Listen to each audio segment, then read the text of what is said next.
Baik, kita mula dulu insya-Allah. Bismillah.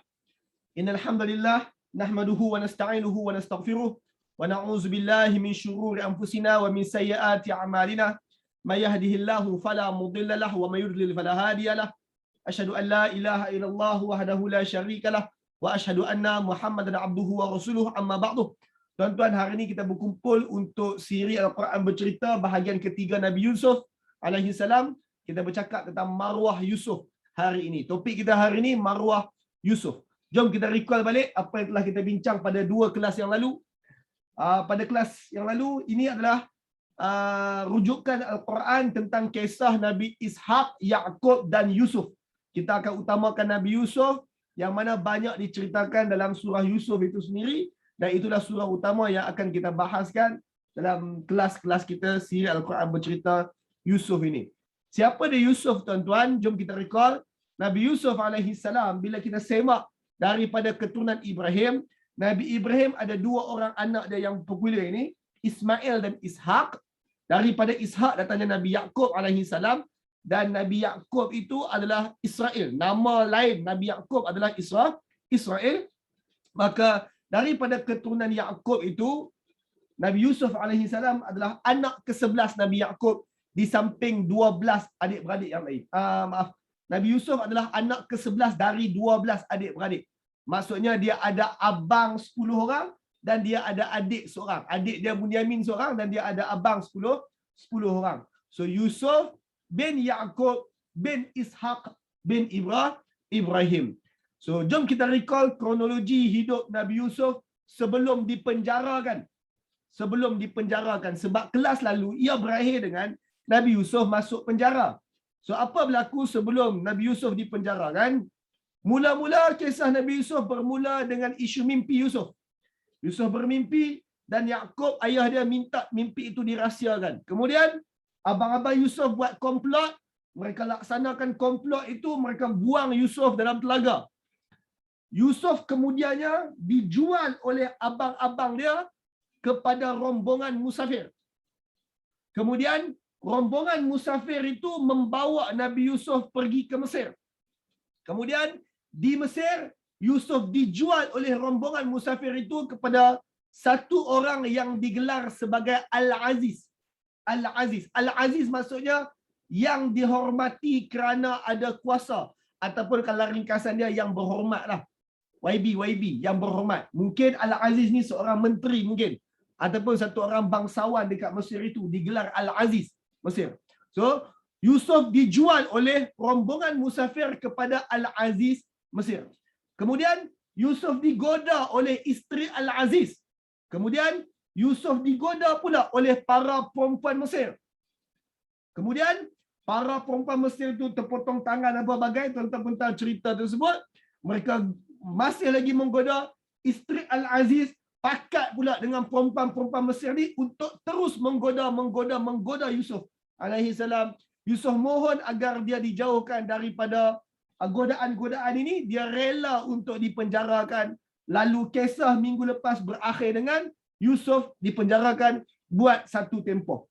Tuan-tuan, kelas yang lalu, sewaktu isteri Al-Aziz kantoi, apa tindakan Al-Aziz setelah dia tahu bahawa isteri dia bersalah menggoda Yusuf, isteri dia Al-Aziz telah pun meminta agar Yusuf abaikan kes itu. Yusuf abaikan sahaja isu kau dengan isteri aku ni. Abaikan. Tutup cerita. Manakala Al-Aziz hanya minta isteri dia untuk minta maaf daripada Yusuf. Itu sahaja. Kesimpulan daripada tindakan Al-Aziz ini, kesimpulan yang kita buat pada kelas yang lalu adalah Al-Aziz tutup kes ini dari terus dibicarakan. Al-Aziz tutup kes. Kerana dia tahu isteri dia bersalah. Dia tutup kes. Kedua, isteri dia tidak hukum. Al-Aziz tak hukum isteri dia yang bersalah. Dan seterusnya, kesimpulan umumnya adalah keadilan tidak ditegakkan. Inilah apa yang berlaku kepada isteri Al-Aziz setelah Al-Aziz tahu bahawa isteri dia bersalah pada kelas yang lalu. Maka tuan-tuan, sedikit pengumuman, kawan-kawan yang ada dekat Zoom, siapa-siapa yang kawan-kawan yang ada dekat Facebook, siapa-siapa yang nak bertanya soalan kepada saya direct, tuan-tuan boleh pergi dekat Telegram.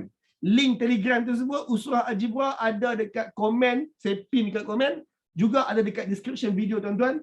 Tuan-tuan klik kat situ, pergi dekat Usrah Algebra, tuan-tuan boleh klik mikrofon cakap dengan saya. Sewaktu tuan-tuan mungkin ada soalan nak tanya, tuan-tuan boleh buat begitu. Kawan-kawan dekat Facebook, kawan dekat Zoom, stay kat sini. InsyaAllah. Baik tuan-tuan, kita mula. Kita mula sekarang. Maka sekarang tuan-tuan, topik kita adalah dakwah di dalam penjara. Topik kita sekarang, dakwah dalam penjara. Fastajaba lahu rabbuhu. Maka Tuhannya memperkenankan doa Yusuf. Apa doa Yusuf? Doa Yusuf adalah dia nak dijauhkan daripada cubaan-cubaan daripada isteri Al-Aziz dan juga perempuan-perempuan Mesir. Itu doa Yusuf. Dan Yusuf kata, aku sanggup di penjara ya Allah. Aku lebih rela di penjara daripada terus-menerus diuji dengan para perempuan ini. Maka Allah sebut fastajaba lahu rabbuhu. Allah perkenankan doa Yusuf itu. Fasarafa anhu kaidahunna. Dia dijauhkan daripada tipu daya para perempuan itu. Innahu huwas sami'un alim. Allah ini dia maha dengar, dia maha tahu. Macam mana Allah makbulkan doa Yusuf? Summa badalahum min ba'di ma ra'aul ayat. Maka setelah lama mereka melihat tanda-tanda bahawa Yusuf ini tak akan tunduk terhadap godaan-godaan mereka, maka timbullah pada fikiran mereka la yasjununnahu hatta hin, untuk mereka penjarakan Yusuf buat satu tempoh masa. Tuan-tuan, siapa dia mereka yang komplot ni? Timbul pada fikiran mereka nak penjarakan Yusuf. Mereka tu siapa dia tuan-tuan? Golongan yang berkomplot untuk penjarakan Yusuf ini ada dua golongan. Satu golongan yang aktif rancang komplot itu, dan yang kedua adalah golongan yang diamkan komplot itu. Ada dua yang bersubahat. Golongan yang aktif merancang ini adalah isteri Al-Aziz. Dia mastermind, ketua isteri Al-Aziz. Dia mastermind. Dan juga para perempuan Mesir yang lain. Mereka inilah golongan yang aktif merancang komplot tersebut. Siapa pula golongan yang terlibat tapi mereka tak terlibat direct. Mereka hanya golongan yang mendiamkan komplot itu. Mereka tahu isteri Al-Aziz dan para perempuan Mesir ni salah guna kuasa. Mereka tahu para perempuan Mesir tu bangsawan, isteri-isteri YB. Dan sebahagian mereka tu mungkin YB juga. Maka para perempuan Mesir ni, mereka telah perancang komplot. Siapa dia yang subahat? Golongan yang mendiamkan ni siapa dia? Pertama adalah Al-Aziz sendiri. Al-Aziz tahu isteri dia ada buat semua benda tu, tapi dia buat diam ya.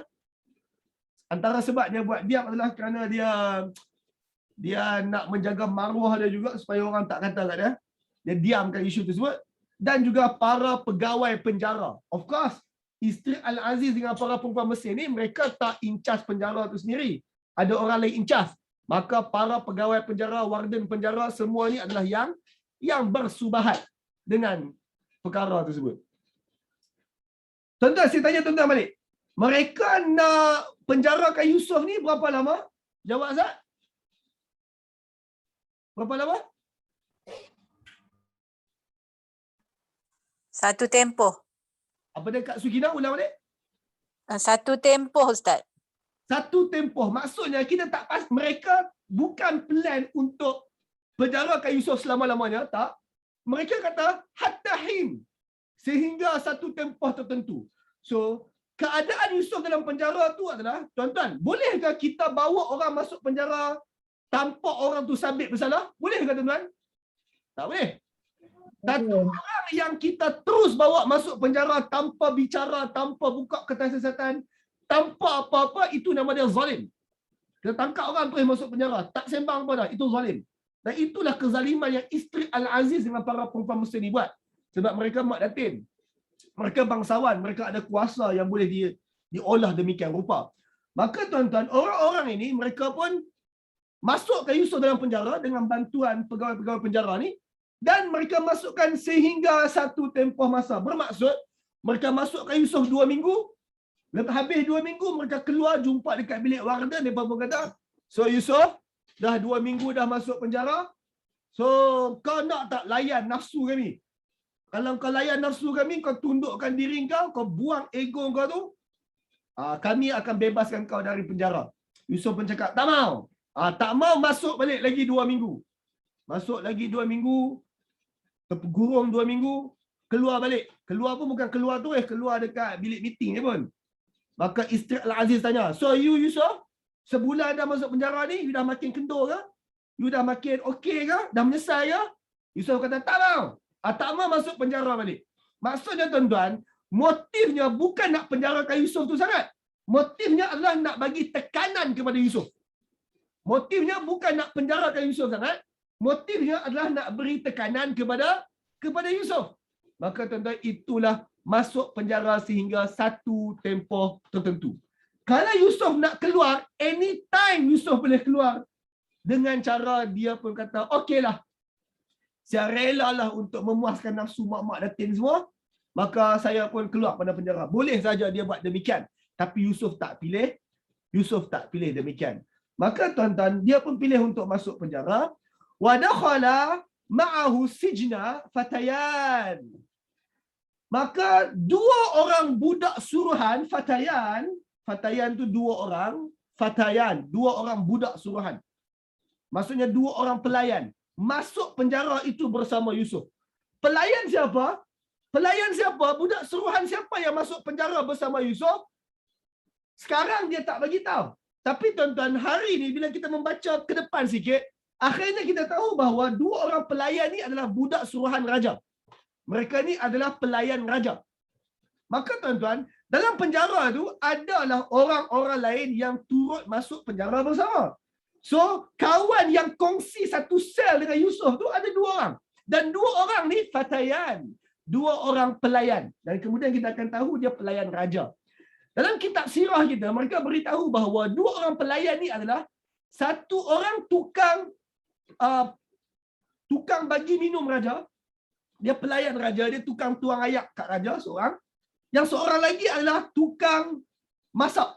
Dia tukang buat roti untuk tuanku. Maka tuan-tuan, pasal apa 2 orang ni dimasukkan dalam penjara?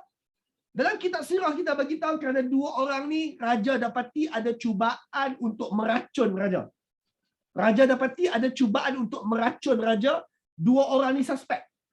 Maka oleh sebab 2 orang ni suspek terhadap kes tersebut, mereka dimasukkan dalam penjara dan dalam penjara mereka jumpa dengan Yusof. So tuan-tuan bagi tahu saya, 2 orang ni, satu orang tukang buat roti untuk raja, satu lagi adalah tukang tuang ayak untuk raja. Bagi tahu saya tuan-tuan, mereka tu pesalah ataupun sedang dalam perbicaraan? Jawab. 2 orang tu pesalah ataupun dalam perbicaraan? Pesalah dah. Tuan-tuan, mereka dalam perbicaraan. Dalam perbicaraan. Which is kalau dekat Malaysia ni kita tak panggil penjara lah, kita panggil lock up. Mereka baru kena lock up saja, tak masuk penjara lagi. Tapi tuan-tuan, mereka dalam perbicaraan yang panjang. Sepanjang tempoh siasatan tu, mereka masuk penjara dulu. Mereka tak boleh pergi mana-mana. Maka mereka berjumpa Yusof dalam penjara tersebut. Mereka belum bersalah. Cuma mereka kena kuarantin, duduk dalam penjara. Maka tuan-tuan, dalam penjara mereka kenal Yusof. 2 orang ini. So, apa berlaku dalam penjara? Wadakhala ma'ahu sijna fatayan. 2 orang budak suruhan masuk penjara bersama dengan Yusof. 2 orang. Qala ahaduhuma, salah seorang daripada 2 orang tu pun kata, salah seorang daripada mereka berdua kata, "Inni arani a'siru khamra." Yusuf, sesungguhnya malam tadi, kemarin dulu, tuan-tuan, dia sebut ini, sungguh, betul-betul, sira laba'ang. Sungguh-sungguh aku mimpi. Itu menunjukkan bahawa mimpi itu bukan sekali, tuan-tuan. Mimpi itu mengganggu tidur dia. Mimpi itu mengganggu tidur dia. Sebab itulah dia sebut, betul-betul sesungguh-sungguhnya.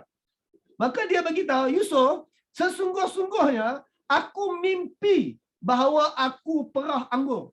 Bukan sekali, setiap hari aku tidur mesti aku mimpi benda tu. Aku tidur petang pun mimpi benda tu.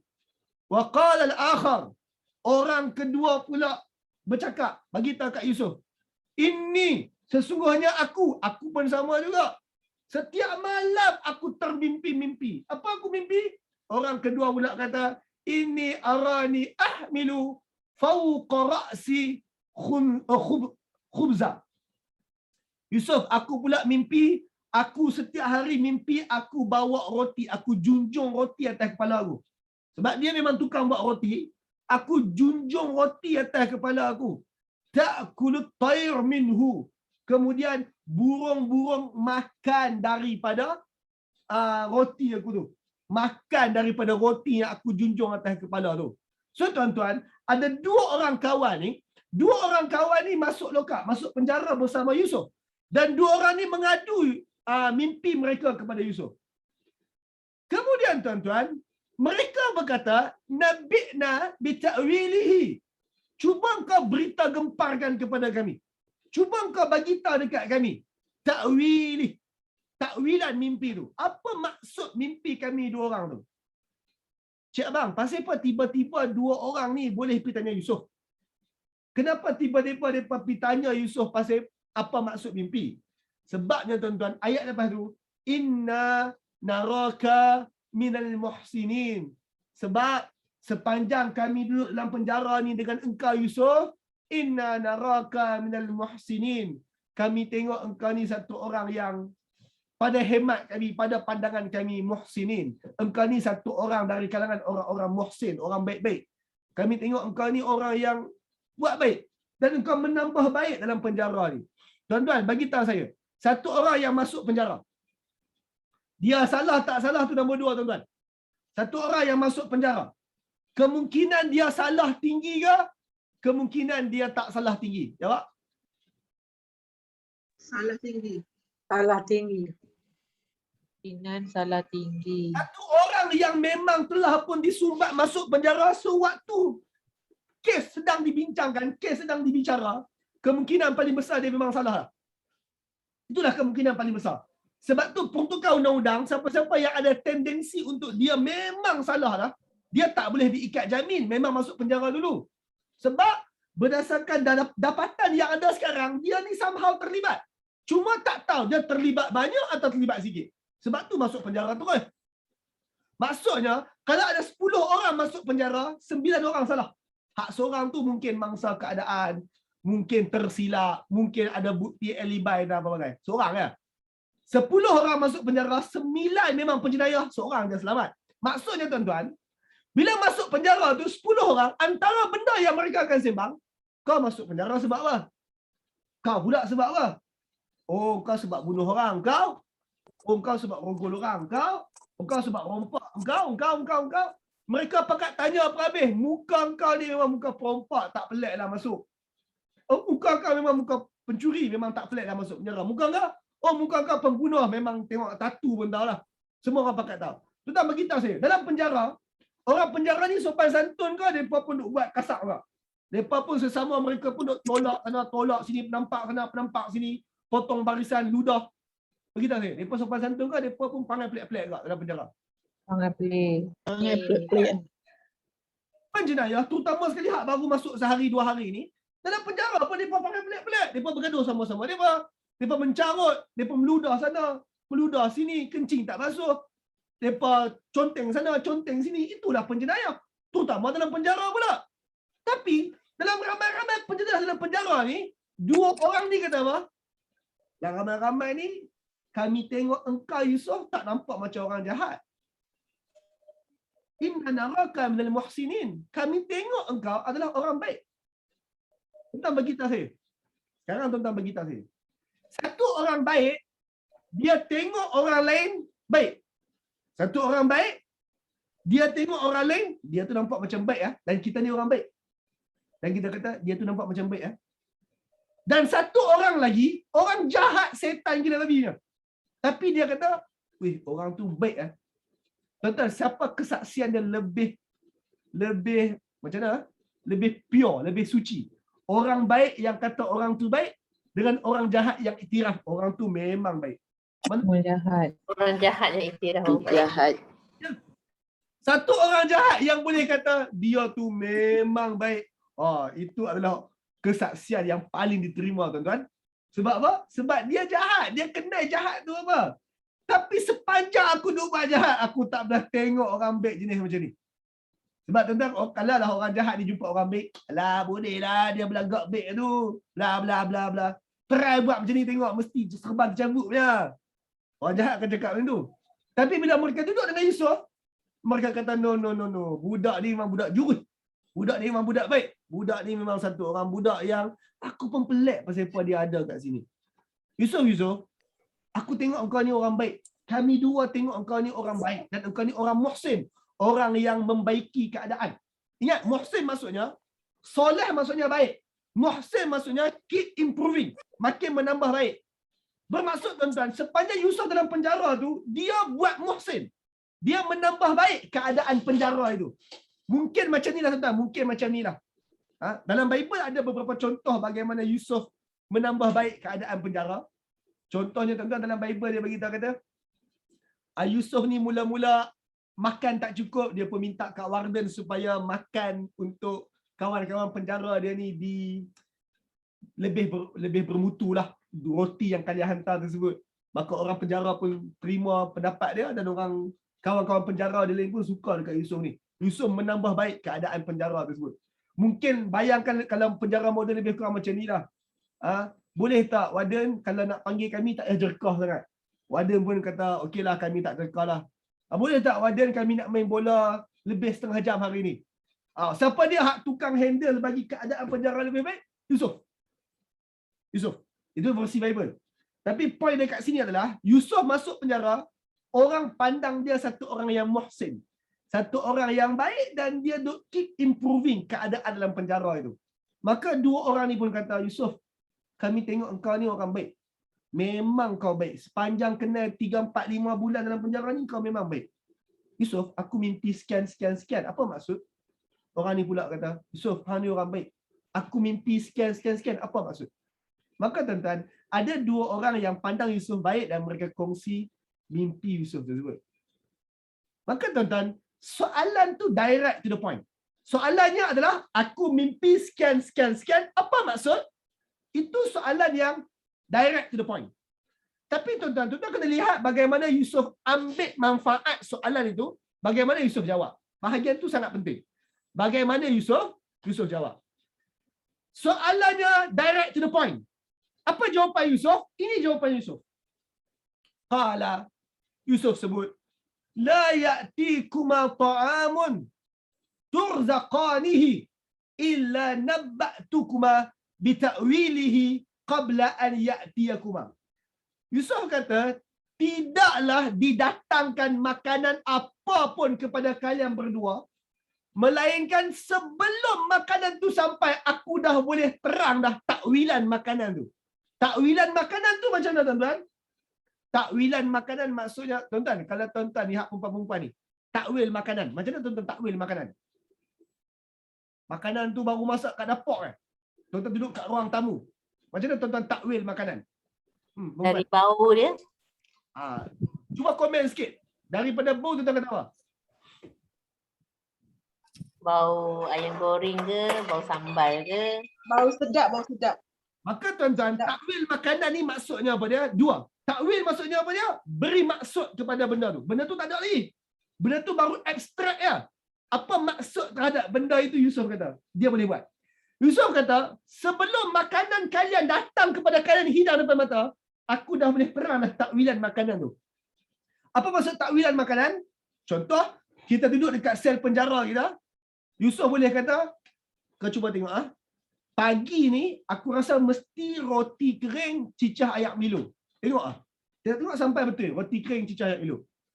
Tengah hari lagi ikan kepala pecah dengan ayam kepak tu, bahagian kepak hujung tu kan. Dengan nasi kala putih. Tengok betul dengan dapat kerang sebiji. Tengok betul mayang tu. Bukan itu saja tuan-tuan. Takwilan makanan maksudnya, kerang tu aku rasa garam tak bubuh. Nasi tu mentah. Tengok gaya nasi ni nasi semalam. Tuan-tuan, walaupun benda tak sampai lagi, walaupun tak try gigit lagi, tapi Yusuf boleh terang dah. Apa ni? Takwilan makanan itu.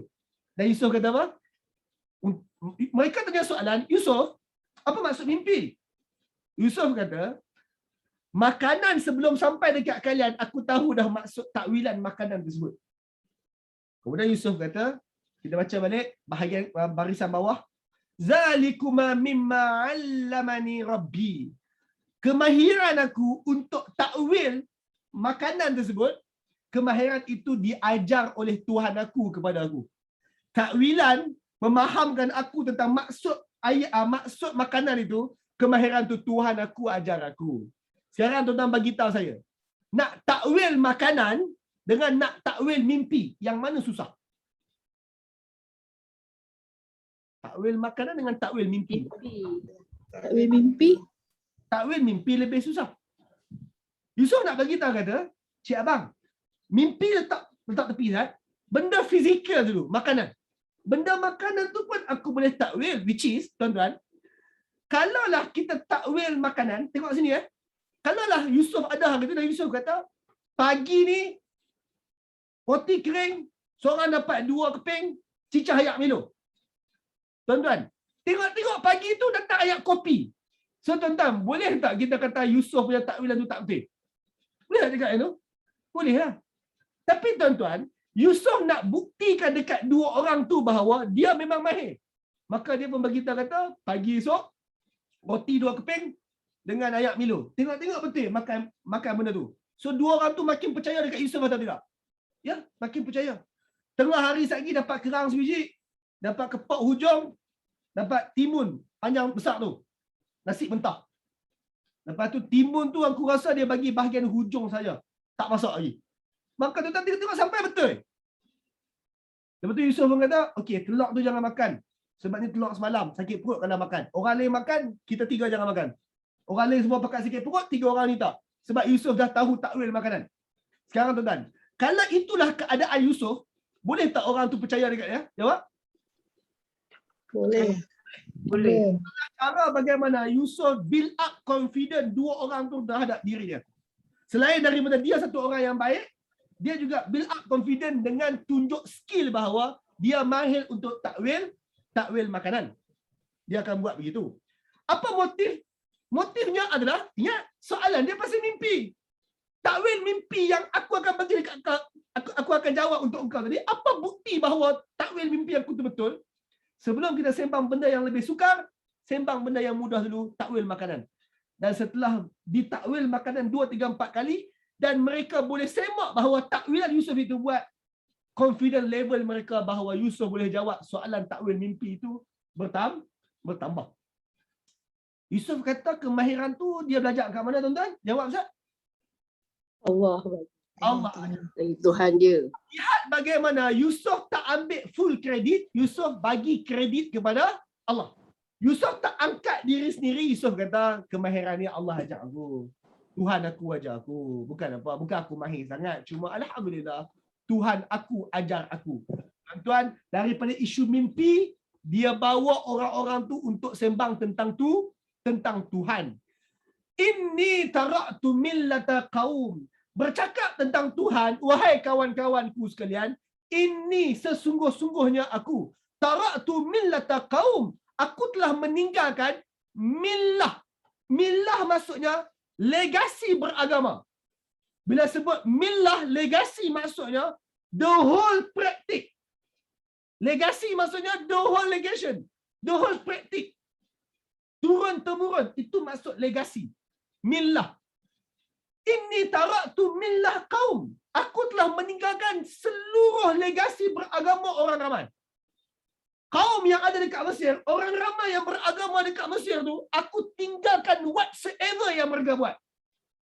Aku tak terlibat langsung dengan apa-apa ritual yang orang Mesir buat. Aku tinggalkan perhabis semua legasi agama orang-orang dekat luar sana. La yu'minuna billah. Legasi orang di luar sana, mereka tak beriman kepada Allah. Wa hum bil akhirah hum kafirun. Dan legasi agama mereka itu, mereka mengingkari tentang hari akhirat. Oh, aku tak boleh. Aku tak setuju dengan legasi beragama yang tak beriman kepada Allah dan juga yang tak beriman kepada hari akhirat. Oh, no. Yang tu bukan aku. Itu bukan Tuhan aku. Tuhan aku yang ajar kemahiran takwil perkataan tu, bukan Tuhan tu. Bukan Tuhan tu. Aku beriman dengan Tuhan yang percaya kepada hari akhirat. Wattabi'tu millata abai. Sebaliknya aku mengikut legasi agama nenek moyang aku. Aku tak ikut legasi agama orang kat luar sana. Aku ikut legasi agama moyang aku. Siapa dia? Ibrahim wa Ishaq wa Yaqub. Ibrahim moyang, Ishaq tok wan, Yaqub ayah. Sebaliknya aku ikut legasi beragama yang Allah bagi dekat moyang aku Ibrahim. Wariskan kepada Ishaq, wariskan kepada Yaqub dan sekarang diwariskan kepada aku. Makana lana an nusyrika billah min syai'. Yang mana kami tidak wajar, tidak patut bagi orang macam kami sekutukan Allah dengan whatsoever pun. Tuan-tuan, saya tanya Ustaz.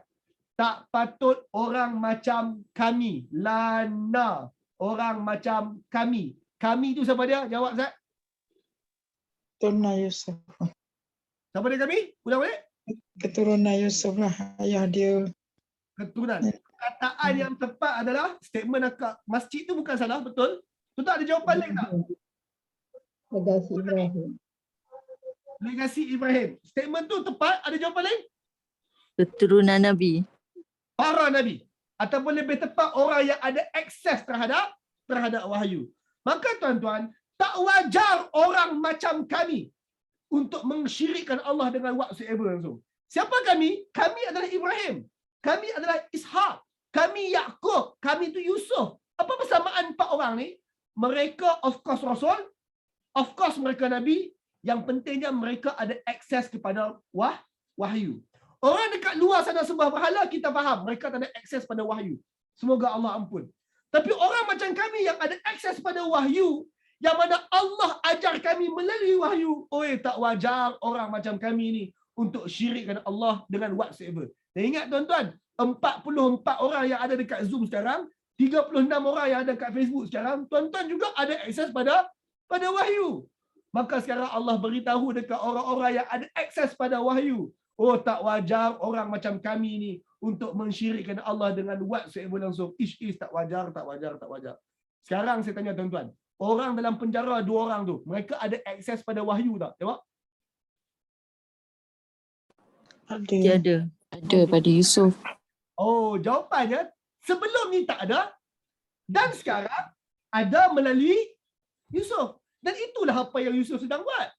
Yusuf sedang, instead of bercakap tentang mimpi, stop mimpi tu. Jom kita bercakap tentang benda yang lebih penting daripada mimpi tu. Apa dia? Iaitu tentang la ilaha illallah, tentang tauhid. Sembahyang tu. Apa yang dia sedang buat? Dia sedang turn the table. Instead of dia layan isu yang mereka nak sembang, Ibrahim turn the table. Jom bincang isu yang aku nak sembang. Apa dia isu yang aku nak sembang? Isu la ilaha illallah. Sembang pasal apa pun, jom tukar kepada benda yang lebih penting. Orang sana sembang pasal bola, kita pun sembang juga pasal bola apa bagai, kita pun kona daripada bola tu pergi sana pergi sini, kita sembang pasal Islam. Ada orang sembang pasal Squid Game, maka kita pun sembang juga pasal Squid Game. Tapi sembang sana, sembang sini, kita pusing main dekat agama. Itu skill pendakwah kena ada. Orang tu sembang pasal apa? Gegar Vaganza. Kita pun sembang gegar Vaganza. Pimai sini, lah kita sembang bab Tuhan. Kita kena pandai turn the table.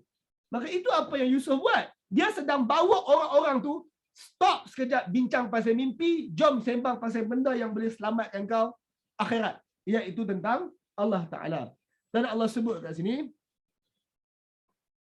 Zalika min fadlillah alaina wa ala nas. Demikian itu, mengatakan Tuhan tidak ada sekutu itu, Zalika min fadlillahi alaina. Itu adalah kurniaan Allah kepada kami. Siapa kami?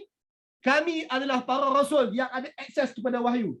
Wa ala nas. Dan itu juga kurniaan Allah kepada orang ramai. Betul, orang lain tak terima wahyu. Tapi mereka berjumpa dengan para rasul yang menerima wahyu. Siapa-siapa yang boleh duduk berjumpa ada akses kepada rasul, equal tu. Mereka ada akses kepada wahyu. Maka itu kurniaan Allah kepada kami, para rasul. Dan itu juga kurniaan Allah kepada orang ramai. Walakin aksarun nas la yashkurun. Tapi itulah ramai orang jumpa rasul. Ramai orang yang diberi peluang untuk ada akses kepada wahyu. Tapi itulah aksarun nas la yashkurun. Ramai orang tidak syukur. Ramai orang tak ambil kesempatan apabila mereka ada peluang jumpa Rasul. Apabila mereka ada peluang untuk jumpa wakil Rasul. Apabila mereka ada peluang untuk berakses dengan wahyu. Ramai orang tak syukur. Ya sahib al-sijni. Wahai sahabat sepenjaraku. Oh, saya cukup suka ayat tu tuan-tuan. Ya sahib al-sijni. Wahai sahabat sepenjaraku. Tuan-tuan, ayat itu melambangkan bahawa Yusuf satu orang yang sangat gentleman. Dia satu orang pendakwah yang sangat lembut perkataan, lembut lidah. Dia kata, wahai saudaraku, wahai sahabat sepenjaraku. Tuan-tuan, bagi tahu saya, agak-agak orang dalam penjara cakap macam tu ke? Ha? Orang dalam penjara cakap begitu ke? Wahai saudara yang mati. Tak. Dasar dia kata, weh botak. Baby. Orang penjara sembang macam tu. Orang penjara kita pun kata, weh baby. Dia tak marah pun. Dia pun kata, awak bro. Itu lah. Orang penjara macam tu. Tapi tuan-tuan, Yusuf tak guna perkataan-perkataan begitu. Yusuf kata, wahai sahabat, sahabat sepenjaraku. Wahai kawanku yang share penjara sama-sama. Maksudnya, aku akan ingatlah kau duduk penjara sama-sama dengan aku. We are friend. Kita kawan. Wahai sahibi. Sahabat. Tuan-tuan, sahibi melambangkan daripada rapat. Sebab perkataan sahabat tak sama dengan perkataan zumala. Zamili. Zamili maksudnya kawan. Tapi sahabat maksudnya kawan hak betul-betul ngam gila-gila ni. Sahabat. Maka dia pun kata, ya sahibi sijni. Wahai kawan satu sel. Wahai dua orang kawan aku satu sel. Ayat itu melambangkan Yusuf sangat budiman. Yusuf sangat gentleman. Mulut dia sangat manis. Ya sahib ya sijni. A'arbabun mutafarriquna khair amillah wahidul qahar. Satu soalan Yusuf tanya supaya dua orang tu buka minda. Tuan-tuan pula jawab soalan ni. Sekarang Yusuf tanya dekat dua orang tu. Tuan-tuan pula jawab. Wahai kawan-kawan, 45 orang dekat Zoom. Adakah Tuhan-Tuhan yang berbagai-bagai tu, Tuhan-Tuhan yang berbeza fungsi, terlalu banyak tu khair, lebih baik? Amillah wahidul qahar, ataupun Tuhan yang satu berpusat semua kuasa pada satu Tuhan lebih baik? Tuan-tuan jawab Ustaz. Tuhan yang satu. Itu yang berpusat semua kuasa. Kekuasaannya. Maka tuan-tuan, soalan yang simple sahaja. Adakah Tuhan yang terlalu banyak? Yang mana Tuhan ni fungsinya untuk ini, Tuhan ni kuasanya untuk ini, Tuhan ini incas untuk ini lebih baik? Ataupun satu Tuhan yang dia ada absolute power, yang mana semua kuasa ada pada dirinya. Maka tuan-tuan bagi tahu saya nak bagi contoh kat tuan-tuan betapa satu Tuhan yang berpusat semua kuasa pada dirinya lebih baik. Saya nak bagi satu contoh pada tuan-tuan. Tuan-tuan bagi tahu saya, Perdana Menteri kita, ada tak orang berani maki Perdana Menteri? Ada tak tak? Ada tak? Ada. Kenapa ada? Sebab tuan-tuan, bukan semua kuasa berpusat pada Perdana Menteri. Ada kuasa yang dia tak pegang. Tapi tuan-tuan, kalau dah di Brunei contoh, ataupun di Arab Saudi contoh, satu orang raja yang berkuasa mutlak, monarki kuasa mutlak. The whole kuasa berpusat pada satu orang raja itu saja. Ada tak orang berani kata, Sultan Bangang? Ada orang berani cakap? Kenapa orang tak berani cakap? Sebab berpusat semua kuasa pada tangan dia, pada diri dia. Dan Allah, tuan-tuan, raja, Perdana Menteri ke Presiden berpusat kuasa ni, mungkin ada orang nak argue kata tak layak lah, tak bagus lah. Tapi tuan-tuan, kita bukan tengah sembang pasal Presiden, Sultan, Perdana Menteri. Kita tengah sembang pasal Tuhan. Tuhan yang nak kena nego buat sidang parlimen dulu baru boleh nak keluarkan satu keputusan dengan satu orang Tuhan yang berpusat semua kuasa. Anything dia cakap is the law. Whatever come from him is the law. Mana lagi bagus? Maka Tuhan yang berpusat kuasa tu of course lebih bagus. Tuan-tuan sembang pilah dengan siapa pun, dia akan bagi tahu kata dalam urusan Tuhan, satu Tuhan yang incas semua benda, of course Tuhan itu lebih bagus. Maka itu jugalah apa yang Yusuf ingatkan kepada kawan-kawan penjara dia ni. Mana lagi bagus? Of course satu itu lebih bagus. Ma ta'buduna min dunihi. Apa-apa yang kalian sembah dari selain satu Tuhan, Allah yang berpusat semua kuasa itu, apa sahaja yang kalian sembah dekat luar sana, yang mana selain dari Tuhan yang pusat semua kuasa untuk dia tu, illa asma'an samaitumuha antum wa aba'ukum. Semua dewa-dewa, berhala-berhala, Tuhan-Tuhan lain tu, semua tu cumalah asma', nama-nama, sifat-sifat, ciri-ciri. Asma' maksudnya ciri-ciri juga asma'. Nama. Semua dewa-dewa yang hampa duk kata Dewa Ra lah, Dewa Osiris lah. Sebab kalau Mesir itu dewa-dewa yang mereka sembah. Semua dewa-dewa lain tu sebut asma' samaitumuha antum wa aba'ukum. Semua tu cuma Tuhan-Tuhan, dewa-dewa, ciri-ciri yang kalian bubuh nama dan juga nenek moyang kalian bubuh nama. Ma anzalallah biha min sultan. Tidaklah Allah menurunkan sebarang keterangan terhadap perkara itu. Yusuf cakap secara berterus terang bahawa semua Tuhan-Tuhan yang disembah, bahkan perkataan Tuhan tu tak layak disebut kepada selain Allah itu. Semua yang lain, dewa-dewa, patung-patung, berhala-berhala yang disembah selain Allah, ciri-ciri ketuhanan yang ada pada dewa-dewa itu, engkau yang bagi ciri itu ataupun nenek moyang kau bagi. Engkau yang kata dia ini dewa yang incas bahagian kekayaan. Engkau yang sebut dia ni dewa laut. Engkau yang bagi nama. Nenek moyang engkau yang bagi nama, bagi sifat itu. Dia tak claim. Sebelum itu dia tak dikenali sebagai dewa laut. Cuma semenjak tahun sekian, tiba-tiba ia digelar sebagai dewa laut. Sebelum ini dia tak digelar sebagai dewa tanah. Tapi semenjak tahun sekian, moyang aku bagi gelaran, dia itu dewa tanah. Tuan-tuan lihat bagaimana kalian dan nenek moyang kalian yang bagi ciri-ciri dan sifat-sifat ketuhanan kepada dewa-dewa itu. Maksudnya, kalau engkau tak beri sifat ketuhanan, dia itu bukan Tuhan pun.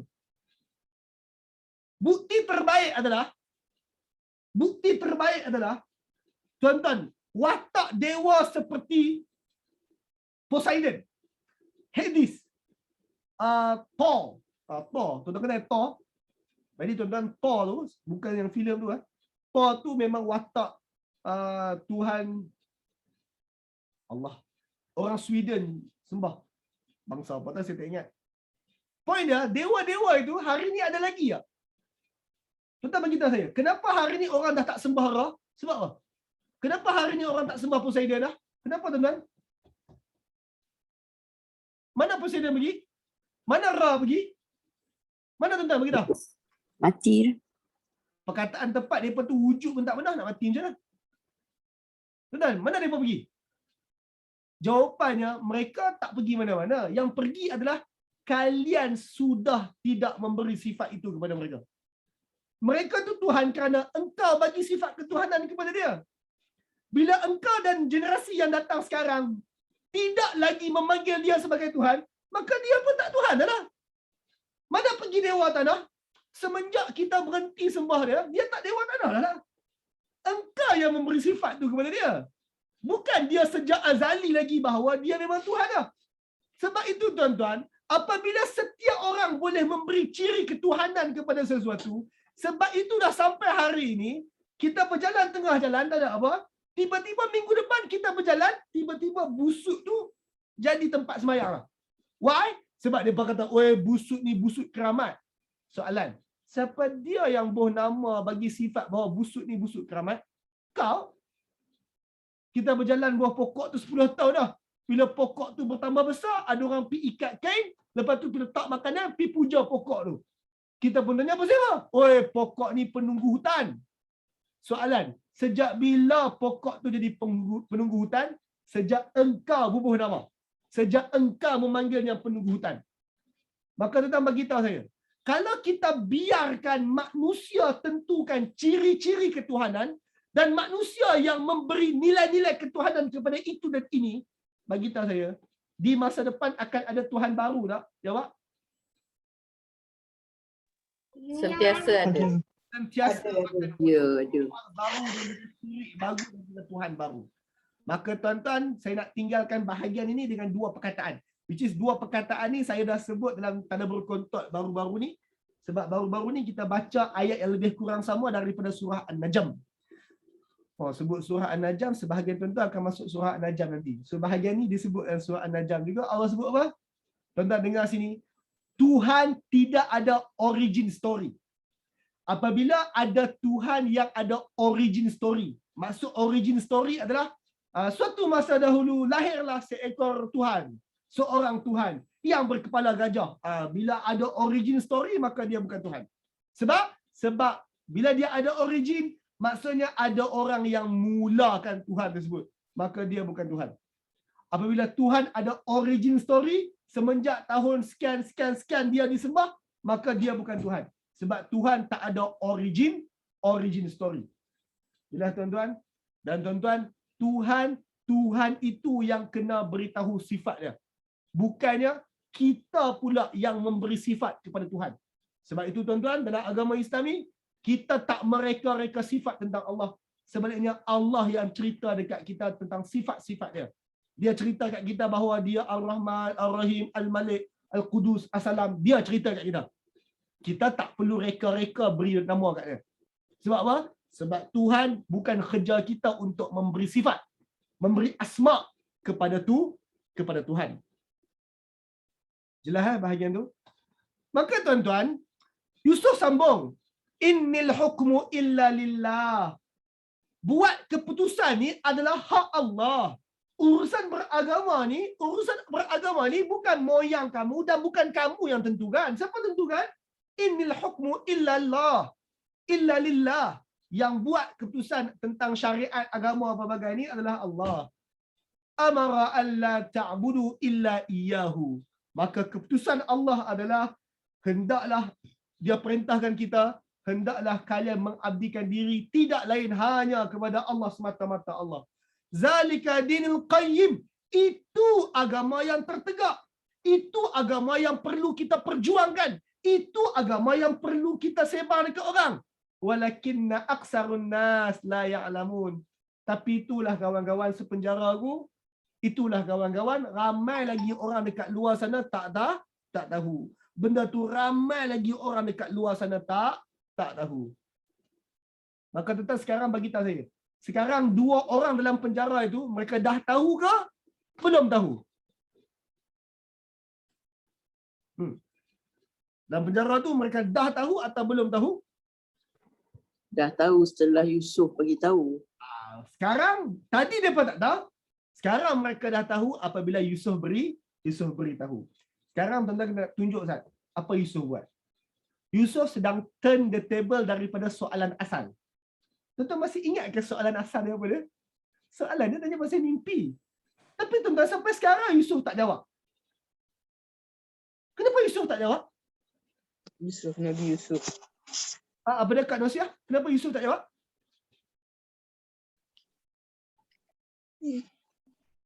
Pasal apa Yusuf tak jawab? Awak dah pusing jauh sangat ni. Nak dakwah dulu. Nak dakwah. Dia tahu. Sebab dia tak tahu. Maka tuan-tuan, kenapa Yusuf tak jawab? Jawapannya, saya tanya tuan-tuan, kalau tuan-tuan tahu maksud mimpi, kalau tuan-tuan tahu maksud mimpi, so what? Ada apa-apa berubah kalau tuan-tuan tahu maksud mimpi? Tak ada. Nothing. Tak berubah apa-apa. Dan satu lagi, tuan-tuan tahu maksud mimpi, masuk syurga ke lepas tu? Masuk syurga? Dah. Dua orang tu, engkau tahu pun maksud mimpi kau, tapi kalau kau masih lagi puja berhala kat luar sana, tetap neraka juga. So, tak ada guna engkau tahu maksud mimpi kau. Lebih baik engkau kenal Allah dan tak tahu maksud mimpi. Maka sebab itulah Yusuf perkenalkan Allah tanpa menjawab tentang soalan mimpi tadi. Setelah habis Yusuf perkenalkan, tuan-tuan ingat Yusuf sebelum dia berdakwah kepada orang tu, bagi tahu saya, adakah dia jumpa orang tu day one dia terus dakwah? Jawab. Tidak. Dakwah, Tidak. Apa dia buat? Tuan-tuan tengok ni. Step untuk dakwah. Step untuk dakwah bukannya kita jumpa tepi jalan terus dakwah. Jangan. Jangan kita naik LRT sama-sama duduk sebelah terus dakwah. Jangan tuan-tuan. Itu spoil mood. Siapa-siapa buat begitu, dia cuma spoil the mood. Jangan. Habis cara betul macam mana? Cara betul buat macam Yusuf. Bila dia masuk, dia build up dia punya repo sehingga audien dakwah dia kenal dia selaku orang baik. Sehingga kan tanpa perlu dia kata, saya orang baik. Tanpa perlu dia sebut, orang tahu bahawa dia memang baik. Dia muhsin. Pertama, build up trust. Sehingga orang audien yang kita nak dakwah dia masuk Islam, kita nak dakwah dia datang jadi ikut kelas tadabbur, kita kena buktikan kat dia bahawa we are eligible. Kita orang baik. Kita orang yang boleh diharap. Itu apa Yusuf buat dulu. Sehingga orang panggil dia muhsin. Bukan dia claim. Satu. Yang kedua, dia rapat. Sehingga dia boleh panggil kawan dia sahib sijni. Wahai orang yang rapat dengan aku dalam penjara. Wahai orang yang sahabat aku dalam penjara. Tadi saya explain beza sahabat dengan beza zamili. Zamili maksudnya kawan. Sahabat maksudnya rapat. Kawan rapat. So tuan-tuan, sebelum sembang dakwah, first, bina repo supaya orang tahu kita orang baik. Yang kedua, barulah kita, rapat dengan audien dakwah kita tu. Kemudian, bila kita sembang dakwah, barulah dia tak rasa pelik. Tak rasa jelek. Tak rasa macam, bilalah benda ni nak habis. Aku nak naik LRT je pun tiba-tiba hang sembang pasal Tuhan. Oh my God, bilalah LRT nak berhenti. Sebab kita paksa dia untuk dengar. Tapi kalau kita dah sembang bab Malay, dah rapat 5-6 kali, 5-6 tahun dah rapat, baru sembang agama, sembang. Kita boleh sembang sepanjang malam. Kita boleh ajak dia pergi masjid. Dia boleh ajak kita pergi tokong. Bila kita rapat sampai tempat tu. Itu baru dakwah yang betul. Maka sekarang tuan-tuan, apa soalan tadi? Oh, soalan pasal mimpi kan? Alright, sekarang kita jawab pasal mimpi. Bila kau kenal Tuhan, maka sekarang kita nak cakap pasal mimpi. Ya sahbiya sijni, wahai kawan satu penjara aku. Amma ahadukuma. Salah seorang dari kalian. Fayasqi rabbuhu khamra. Kalian akan, salah seorang daripada kalian, one of you, akan bertugas untuk sediakan arak kepada tuan dia balik. Salah seorang daripada engkau akan kerja untuk perah arak, untuk sediakan arak untuk tuan engkau semula. Wa amal akhar, manakala yang seorang lagi tu, fayuslabu fata'kulu tayru min ra'sihi. Maka orang itu akan disalib, lalu burung akan makan daging-daging dekat kepala orang yang kena salib itu. Maka tuan-tuan, takwilan dua mimpi dua sahabat itu adalah, sahabat nombor satu kata dia mimpi dia perah anggur. Habis dakwah, baru Yusuf kata, actually macam ni one of you, yang mana aku tak bagi tahu, tapi rasanya tuan-tuan boleh teka. Walaupun Yusuf tak bagi tahu yang mana, tapi kita boleh teka. Yang perah anggur dia mimpi tu, dia akan dibebaskan dari pertuduhan yang dia dituduh itu. Lalu dia akan bertugas semula sediakan arak untuk raja dia, untuk tuan dia yang asal. Manakala yang kedua dia mimpi dia junjung roti atas kepala, roti tu ada burung makan. Maka engkau hak nombor dua ni akan sabit bersalah. Bukti-bukti semua mengatakan engkau salah. Lalu engkau akan dihukum salib. Sebahagian kepala engkau akan dimakan burung. Jadi tuan-tuan, kalau orang disalib ni, memang dia luka, burung gagak selalunya akan datang dan makan daging tersebut, dia tak boleh buat apa. Maka tuan-tuan, beritahu saya, lepas tahu maksud mimpi, makin tenang ke? Lepas tahu maksud mimpi, makin tenang ke? Makin takut. Takut. Maka tuan-tuan, jom kita bincang orang nombor satu dulu. Lepas dia tahu maksud mimpi dia, dia makin seronok, tenang ke? Orang nombor satu. Dia dapat Tenang. kata dia Dia akan. akan tenang sebab dia dibebaskan. Dia selamat. Maka tuan-tuan, Dia selamat. nombor satu, dia dapat tahu kata dia akan selamat, maka mungkin dia tenang lah kot, dia seronok lah kot. Orang nombor dua. Orang nombor dua dia dapat tahu, dia mengatakan, what? Aku akan mati, bla bla bla. Nombor dua tak tenang. Maka sekarang jom kita bincang apa efek lepas dapat tahu maksud mimpi. Satu, orang nombor satu.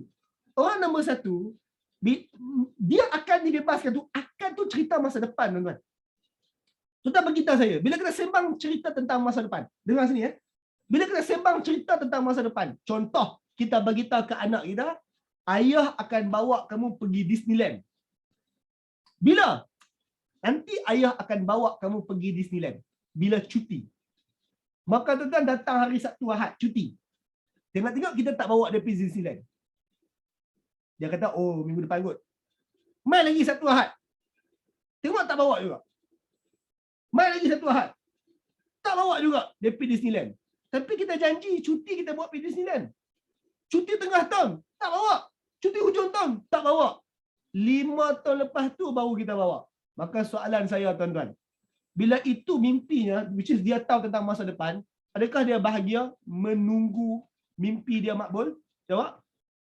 Tak juga. Tunggu-tunggu. Dia akan tertunggu-tunggu. Dia akan kecewa apabila bila ni. Peluang sampai tak lagi.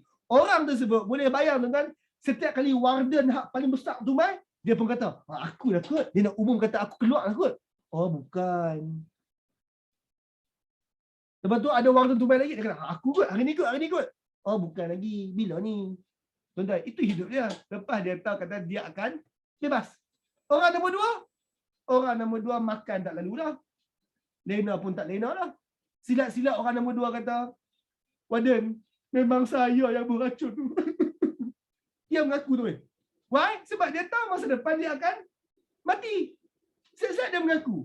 Tuan-tuan, ini satu benda lagi bila orang bercakap tentang masa depan. Antara sebab kenapa Islam tak benarkan orang tilik nasib. Baca tapak tangan ke, kat teruk ke apa ke. Tuan-tuan, antara sebab Islam tak benarkan tilik nasib bercakap tentang masa depan melampau ni adalah kerana orang yang tahu masa depan dia buruk, orang tu akan self-fulfilling. Self-fulfilling. Maksudnya apa? Contohlah kalau ada bomoh yang beritahu kata, engkau ni akan mati pada hari Selasa. Tuan-tuan, sampai hari Selasa sahaja, dia tak tenang. Kalau dia bawa kereta hari Selasa dia pun risau. Weh, awak ni, aku rasa hari ni Selasa, mati hari ni. Tuan-tuan, bila dia, ini nama dia self-fulfilling. Dia sendiri akan fulfill dia punya takut masa depan tersebut. Bila bomoh bagi tahu dia mati hari Selasa, entah macam mana ada Selasa yang dia bawa kereta, tiba-tiba saja dia kaget, dia tak masuklah apa tak masuk kemenangan. Pasal apa? Sebab dia self-fulfilling. Dia rasa macam dia tak boleh nak batalkan masa depan yang actually belum tentu betul pun. Tapi kerana ada bomoh tilik nasib, dia buat begitu. Islam tak benarkan. Sebab itu Islam tak benarkan tilik nasib bercakap tentang masa depan. Pentingnya ayat apa Yusuf sebut lepas tu? Lepas Yusuf takwil mimpi, Yusuf kata, qudiyal amrul ladzi fihi tastaytian. Telah ditetapkan berkenaan urusan yang kalian tanya tu. Yang kalian tanya pasal mimpi maksud apa tu? Qudiyal amr. Urusan tu dah selesai, dah tetap dah pun. Maksudnya engkau tahu atau engkau tak tahu tentang mimpi tu, urusan tu selesai. Allah tetap akan buat juga. Engkau tahu engkau akan bebas atau tidak, bebas akan berlaku. Engkau tahu engkau akan mati atau tidak, disalib, tetap akan berlaku. Qudiyal amr. Urusan tu tetap akan berlaku. Kalau kau tak tahu pun tak apa. Sebab telah tercatat memang akan berlaku. Telah tercatat memang akan berlaku. Sekarang saya tanya tuan-tuan, mimpi dua orang tu, mimpi yang penting ataupun mimpi yang tak penting? Jawab. Tak penting dah ditetapkan. Jawapannya mimpi. Happening anyway. Sebabnya adalah kenapa penting sangat untuk tahu? Engkau siapa? Yang sampai perlu tahu ni engkau siapa? Engkau orang banduan je pun. Kenapa mimpi kau penting sangat untuk dibincangkan? Tak penting. Justru itu tak payah ambil kisah. Tak payah ambil kisah lah pasal mimpi kau tu. Maka tuan-tuan, jom kita tengok respon positif Yusuf terhadap soalan dua sahabat penjara dia. Satu, soalan dia simple je. Kami mimpi, apa takwilan mimpi kami? Respon Yusuf, aku diajar kemahiran ini oleh Allah, dia bagi kredit kepada Allah. Aku tak anut agama nenek moyang. No. Aku tak anut agama turun-temurun dekat Mesir tu. Sebaliknya aku beragama dengan agama tauhid. Apa itu agama tauhid? Legasi agama Ibrahim, tidak sekutukan Allah, dan ini takwilan mimpi kalian. Lihat bagaimana Yusuf mengakhiri soalan mimpi, tapi dia bercakap tentang agama dulu, mimpi dia cakaplah, sebab itu benda yang paling tak penting. Sekarang tuan-tuan, apa penting cakap agama dulu? Bagi tahu saya. Orang yang mati salib tersebut sebab dia buat salah. Maka tuan-tuan bagi tahu saya. Kalaulah dia tahu tentang Allah Subhanahu Wa Taala, kemudian dia disalib mati. Ada kemungkinan tak dia masuk syurga tuan-tuan? Jawab. Ada. Masih pun ada sebab dia kenal Allah dah. Dia dah kenal Allah Taala. Sekarang tuan-tuan, bila dia kenal Allah Taala, bayang macam ni Bayangkan orang yang nak mati tu, dia kata, apa? Aku akan mati. Bayangkan kalau dia tak percaya Yusuf.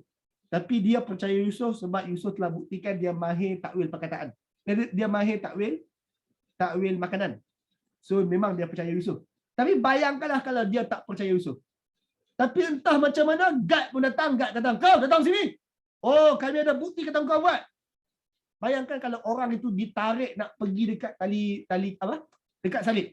Tuan-tuan, agak-agak dia teringat tak bahawa Yusuf pernah habaq kat dia takwil mimpi? Dia akan teringat. Dia akan percaya tak? Dia akan percaya. Ingat tuan-tuan, dia akan ingat tak bahawa Yusuf kata la ilaha illallah? Dia akan ingat. So waktu dia kena salib tersebut, dia akan mengucap dan dia masuk syurga. Itu motif. Itulah dakwah yang beri manfaat. Tapi cerita mimpi tak bagi manfaat.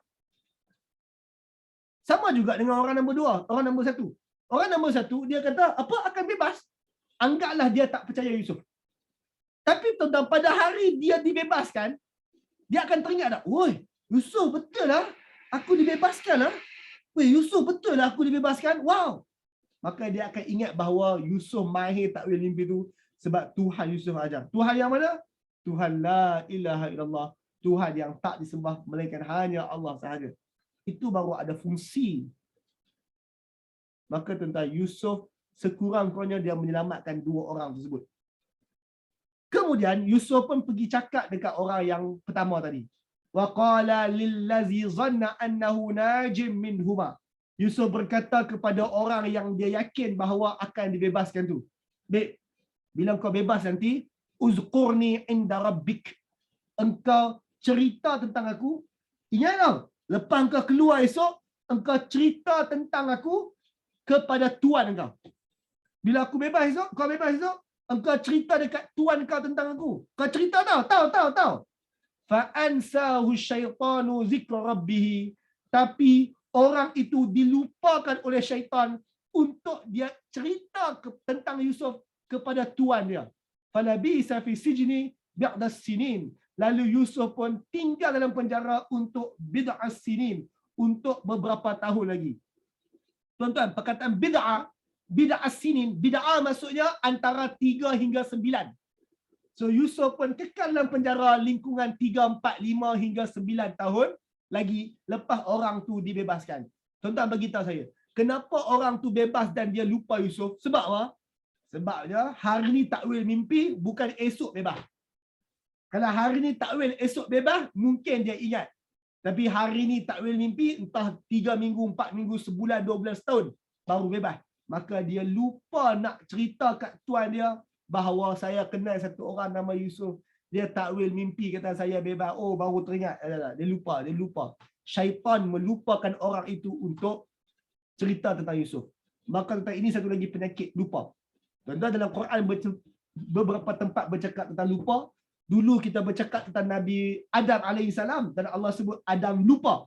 Sekarang dalam kisah Nabi Yusuf, lelaki itu lupa tentang Yusuf. Nanti kita akan lihat ke depan, kita ada lagi beberapa kes orang itu lupa dan orang ini lupa disebut dalam Quran. Dan setiap kali lupa, siapa dia yang suka untuk orang itu lupa? Syaitan. Syaitan suka untuk buat kita lupa benda yang perlu kita ingat. Maka orang ni lupa, syaitan lupakan dia untuk menceritakan tentang Yusuf kepada tuan dia. Lalu Yusuf tinggal dalam penjara buat satu tempoh masa lagi. Wallahu alam, bahagian 1 hari ni ada soalan setakat sekarang. Kawan dekat Facebook, siapa nak tanya soalan live boleh buka, boleh cakap dengan saya dekat Telegram. Tuan-tuan pergi dekat Telegram saya, tuan-tuan boleh terus tekan mikrofon cakap dengan saya. Ni Kak Aisyah ada, Kak Anilia pun ada kat Telegram. Ada soalan sekarang tuan-tuan?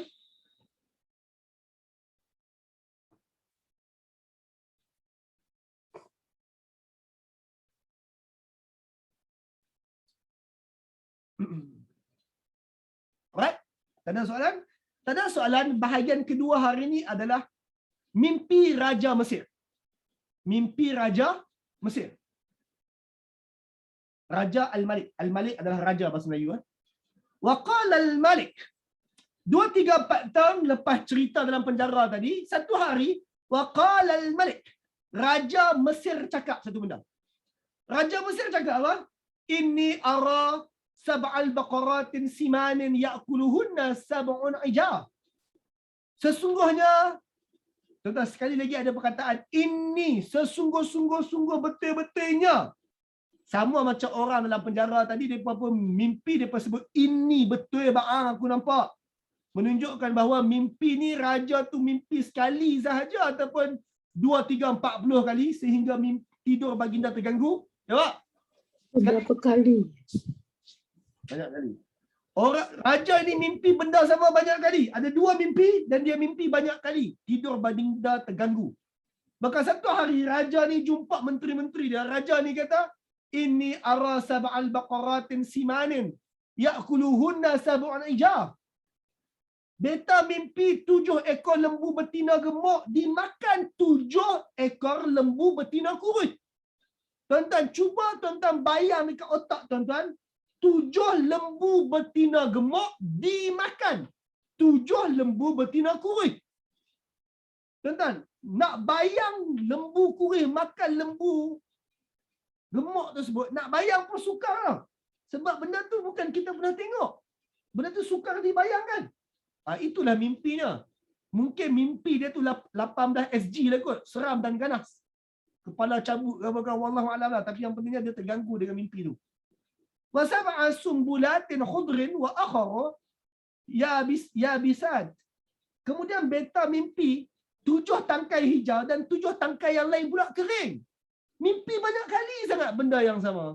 Ya ayuhal malak, wahai para pembesar beta sekalian, aftuni, berilah fatwa kepada beta. Tentang perkataan dia. Aftuni. Aftuni maksudnya beri fatwa. Cuba hampa terang kat aku apa pendapat hamba. Tuan-tuan, itu fatwa. Fatwa ni apa tuan-tuan? Saya rasa jawapannya adalah sekian kerana sekian. Kerana pada pendapat saya sekian berdasarkan sekian. Itu fatwa. Fatwa adalah apabila kita nak come out dengan satu conclusion, kita bagi senarai hujah. Itu fatwa. Sebab setengah orang duk bayang fatwa ni adalah apa hukum sekian. Hukum dia haram. Itu fatwa. Tuan-tuan, itu bukan fatwa. Itu cuma satu jawapan yang direct to the point, tak bagi senarai hujah. Itu bukan fatwa. Fatwa adalah dia sebut ia haram kerana sekian. Itu fatwa. Maka sekarang raja ni pun kata, wahai menteri-menteri sekalian, aftu ni bagi fatwa sat kat aku. Cuba hampa explain, bagi hujah dekat aku sat. Fi ru'yaya in kuntum li ru'yaya ta'barun. Cuba hampa terang sat dekat aku tentang mimpi aku yang mengganggu hidup aku tu. Kalaulah hampa semua ni tentang mimpi, mahir untuk takbir. Kalau kalian mahir untuk explain tentang mimpi, terjemah mimpi. Cuba hampa cerita. Qalu, para pemimpin ni pun kata, tuanku, adghasul ahlam. Allah tuanku, mimpi tuanku kali ni adghas. Mimpi tuanku ni keliru lah tuanku. Mimpi tuanku ni memang susah. Terkeliru lah kami mimpi tuanku ni. Wa ma nahnu bi ta'wilil ahlami bil alimin. Dan kami bukanlah orang alim, orang yang mahir, orang yang ada ilmu tentang ta'wili al-ahlami, tentang takwil mimpi yang macam tu. Tuan-tuan, ahlam ni ada alif lam. Al-ahlami. Mimpi yang macam tuanku tu kami tak mahir. Sekarang saya tanya tuan-tuan, adakah menteri-menteri ini mereka reti sedikit sebanyak tentang takwil mimpi? Mereka reti tak reti? Jawab.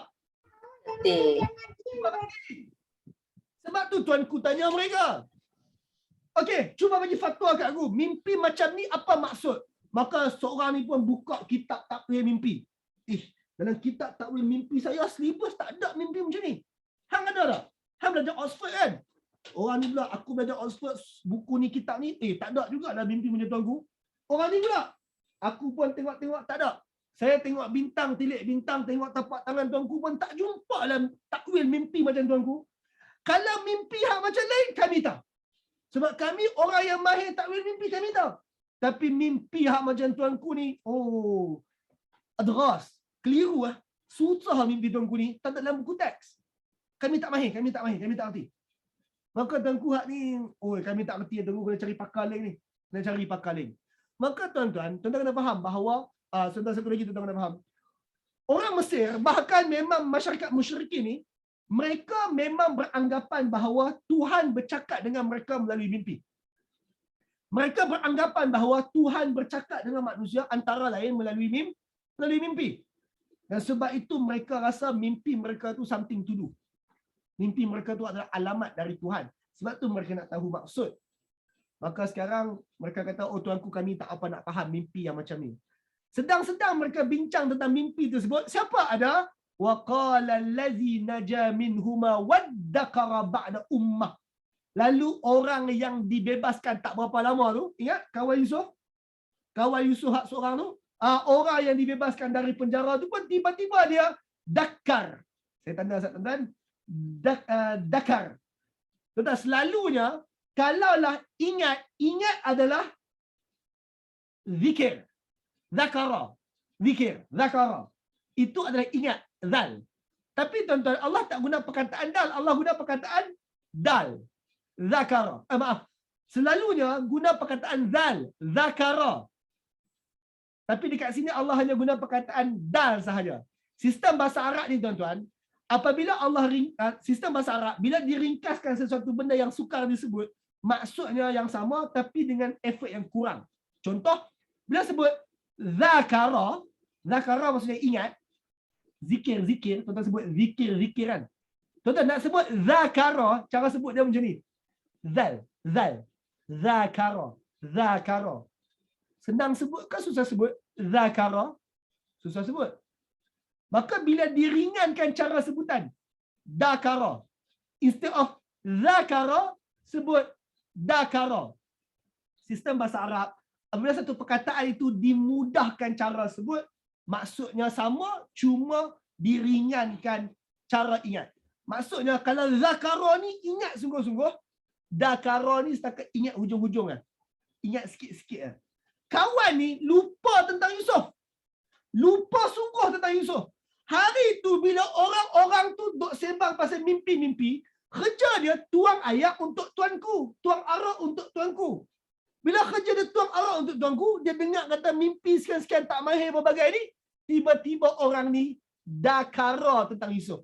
Dia barulah teringat sikit tentang Yusuf.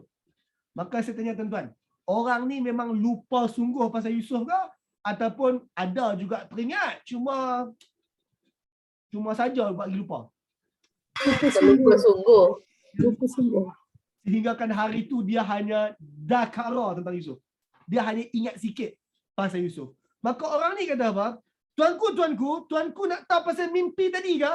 Ana unabbiukum bita'wilihi. Patik boleh memberitagemparkan maksud mimpi tuanku tu. Patik boleh.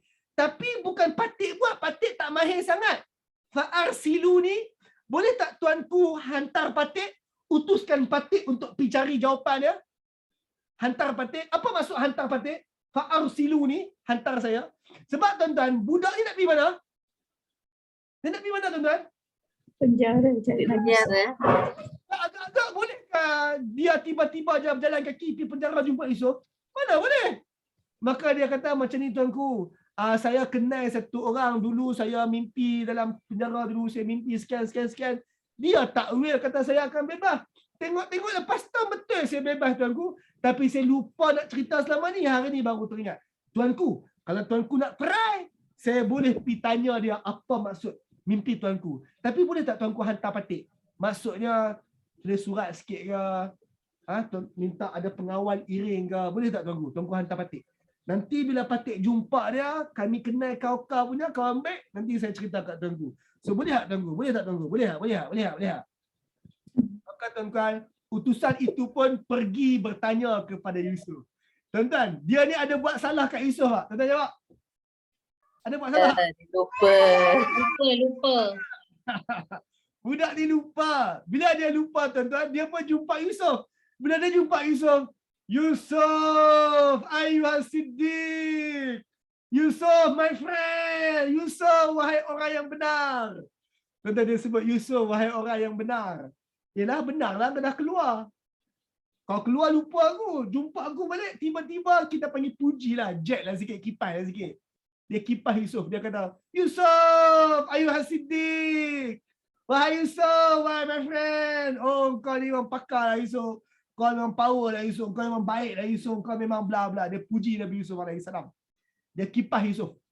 Lepas dia kipas, dia pun kata, Yusuf. Aftina. Cuba kau explain kat aku Yusuf pasal mimpi ni. Actually mimpi dia macam ni Yusuf. 7 ekor lembu bla bla bla. Dia ulang balik mimpi tersebut. Dia cerita balik. Hang ni siapa dia? Mimpi siapa ni? Mimpi tuanku. Tuan-tuan bagi tahu saya. Saya tanya tuan-tuan. Saya tanya balik. Mimpi ni penting ke untuk diterjemahkan? Takwil. Penting ke? Jawab. Apa yang Yusuf buat suatu kawan dia tanya pasal mimpi dulu? Yusuf cerita agama dulu. Baru Yusuf jawab mimpi. Tapi orang ni dia tanya terus pasal mimpi tersebut. Adakah Yusuf pergi pusing tempat lain dulu? No. Sebab apa? Sebab Yusuf kata, ni mimpi siapa? Oh, mimpi tuanku. Oh, ni mimpi raja. Tuan-tuan dengar sini. Mimpi tuan-tuan, mimpi saya tak penting. Kenapa tak penting? Sebabnya, so what? Kalau mimpi tuan-tuan dan mimpi saya. Tapi tuan-tuan, kalau mimpi satu orang yang ada significant value, mimpi tuanku, mimpi raja, mimpi imam besar Masjid Haram, mungkin imam Masjid Aqsa, yang tu barulah mimpi orang-orang yang pemuka-pemuka mazhab, orang-orang agama hak besar-besar tinggi-tinggi. Mimpi mereka tu mungkinlah ada nilai yang perlu kita tahu apa maksudnya. Tapi setakat mimpi orang dalam penjara, tak payah tahu pun tak apa. Tapi tuan-tuan, bila Yusuf dapat tahu, kata, oh ni mimpi satu orang yang wow. Alright. So tuan-tuan, bila kawan dia pun tanya, Yusuf, hang cerita kat aku, Ustaz, ini mimpi dia, bla bla bla.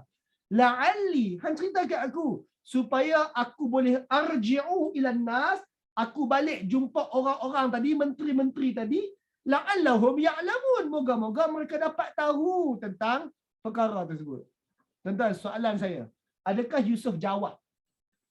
Adakah Yusuf terus bagi tahu apa mimpi itu maksudnya? Tidak. So apa Yusuf nak buat dulu sebelum dia jawab? Kalau bersih tuan-tuan. Jumpa. Jumpa raja. Raja depan. Ada tuan-tuan jawab kata, okey kalau kau nak aku jawab, bebaskan aku jumpa tuanku nak cakap direct. Okey, ada tuan-tuan jawab macam tu. Ada jawapan lain tak? Agak-agak Yusuf nak buat apa? Dakwah raja. Dia torture dulu orang tadi. Torture, pukul dulu, terajar dulu orang tu. Orang lupa. Kenapa kau lupa aku? Ewa. Alright. Yang mungkin sekeh kepada kawan tu dulu mungkin. Tu cadangan tuan-tuan. Apa lagi nak buat? Boleh tak tuan-tuan Yusuf cakap macam ni? Oh, tuanku nak guna khidmat aku. Alright. This is my bill. Boleh tak dia buat macam tu? Sebab dia terbukti pakar. Sebab apa? Orang ini jadi saksi bahawa saya takwil mimpi dia betul. Dan bukan itu saja, dia jadi saksi bahawa saya takwil mimpi satu orang lagi. Orang tu dah kena salib dah pun. 2 mimpi betul lah. Dan sepanjang dia duduk dengan saya dalam penjara, banyak kali saya takwil makanan, dia lihat. Maksudnya, testimoni kejayaan tu memang piau punya, memang saya cukup pakar. Boleh tak Yusuf kata, okey tuanku, kalau tuanku perlukan khidmat patik, maka boleh tak tuanku, buat pengampunan diraja ke, Boleh tak Yusuf buat macam tu tuan-tuan? Jawab. Boleh. Tapi tuan-tuan, Yusuf tak berfikiran macam tuan-tuan. Apa Yusuf buat? Yusuf terus jawab. Yusuf kata, macam ni my friend, Yusuf cakap dekat orang itu. Bukan Yusuf cakap dekat raja. Yusuf cakap dekat orang tu. Yusuf kata macam ni kawanku.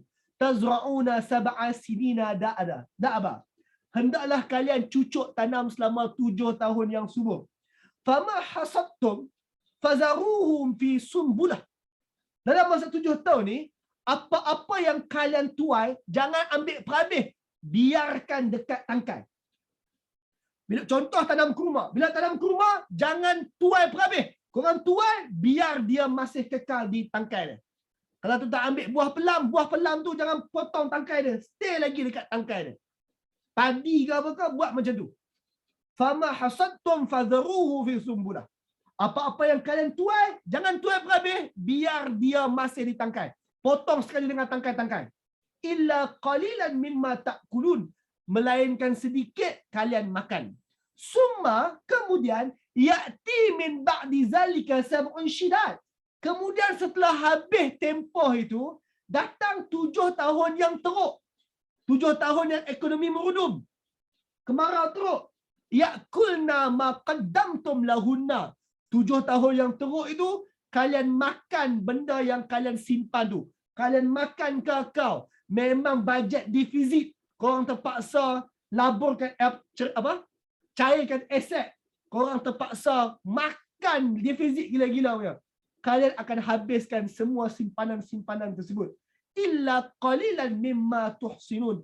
Melainkan sikit sahaja yang kalian masih boleh simpan. Summa ya'ti min ba'di zalika.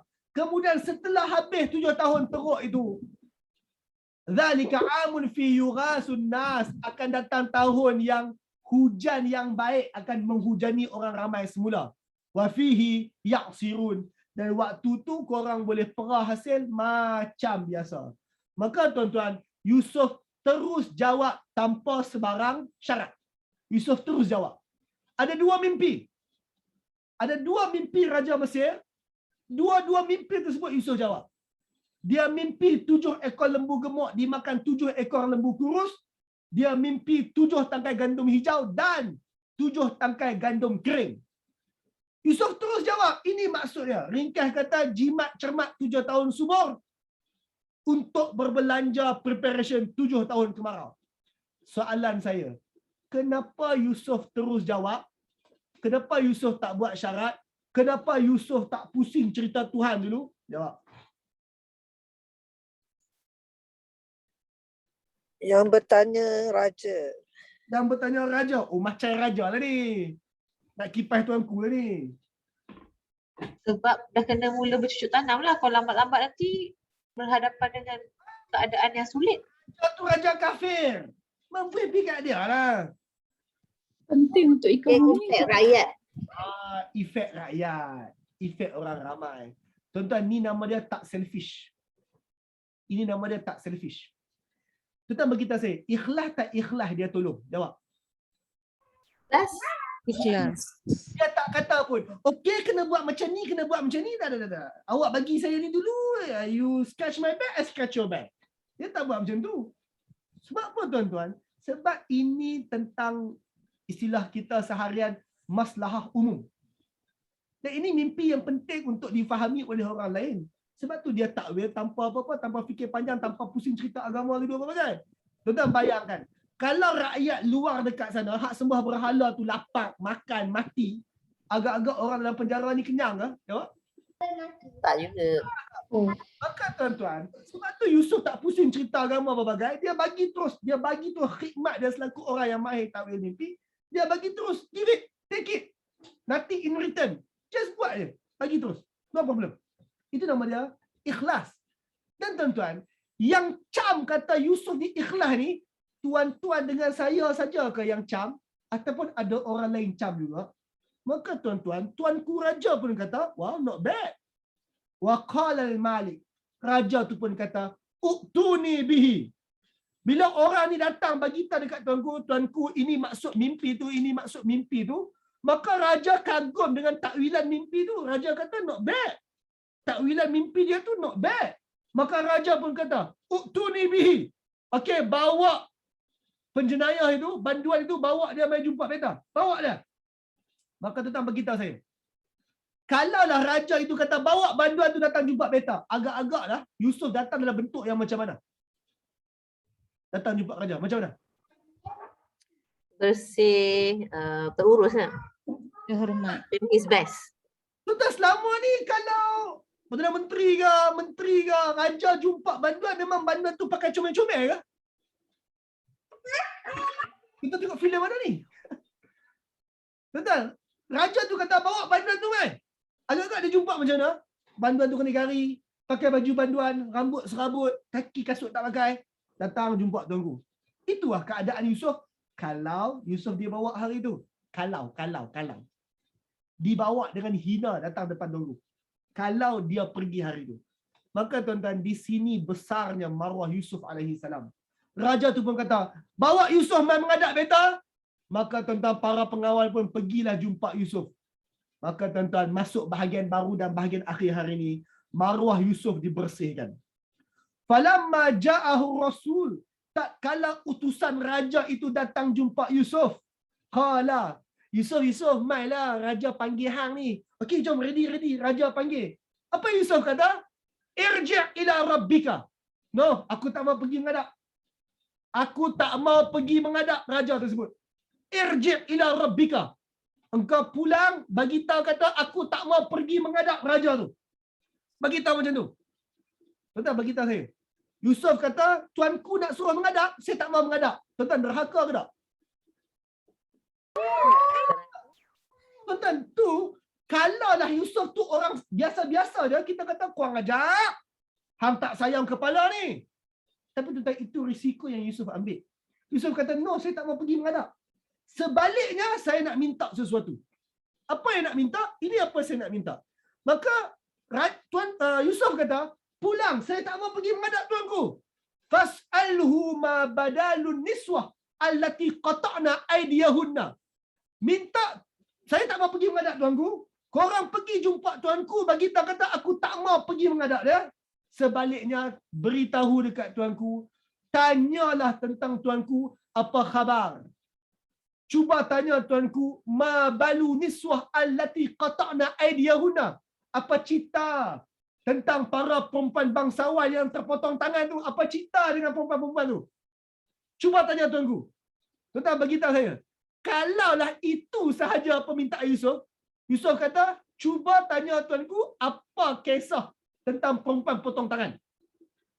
Tuan-tuan, kalau ada orang kata, tuanku, Yusuf tak mau menghadap. Dia kata, apa cerita dengan perempuan potong tangan? Tuanku faham tak? Faham sebab tuanku yang sorokkan kes tu. Tak. Tuanku faham tak? Faham. Tak faham pun tanya. Tuanku tak faham lah. Ha? Apa ni? Tak mau menghadap sebab nak tahu pasal perempuan potong tangan? Perempuan potong tangan mana ni? Perempuan potong tangan mana? Tuan-tuan, mana tuanku tahu? Tuanku tak tahu. Sebab tu Yusuf kata, saya tak mau menghadap. Sebaliknya, tanya kat tuanku, apa cerita pasal perempuan yang potong tangan tu? Inna Rabbi bikaidihinna alim. Sesungguhnya Rabbi, Tuhan aku. Tentang pada kelas kedua dulu, minggu lepas, 2 minggu lepas, kita bercakap tentang penggunaan Rabbi. Rabbi maksudnya, betul, Tuhan aku. Tapi Rabbi juga bermaksud, Tuhan kepada aku, Tuhan aku. Siapa dia Tuhan Yusuf? Ingat Yusuf ni hamba. Siapa Tuhan dia, tuan-tuan? Jawab. Al-Aziz. Al-Aziz. Al-Aziz Tuhan dia. Maka tuanku, saya tak mau menghadap tuanku. Bagi tahu kat tuanku, apa cerita pasal perempuan yang terpotong tangan tu. Kalau tuanku tak tahu, Tuhan saya tahu. Tanya Tuhan saya. Siapa dia Tuhan hang? Tuhan aku adalah Al-Aziz, Menteri Kabinet.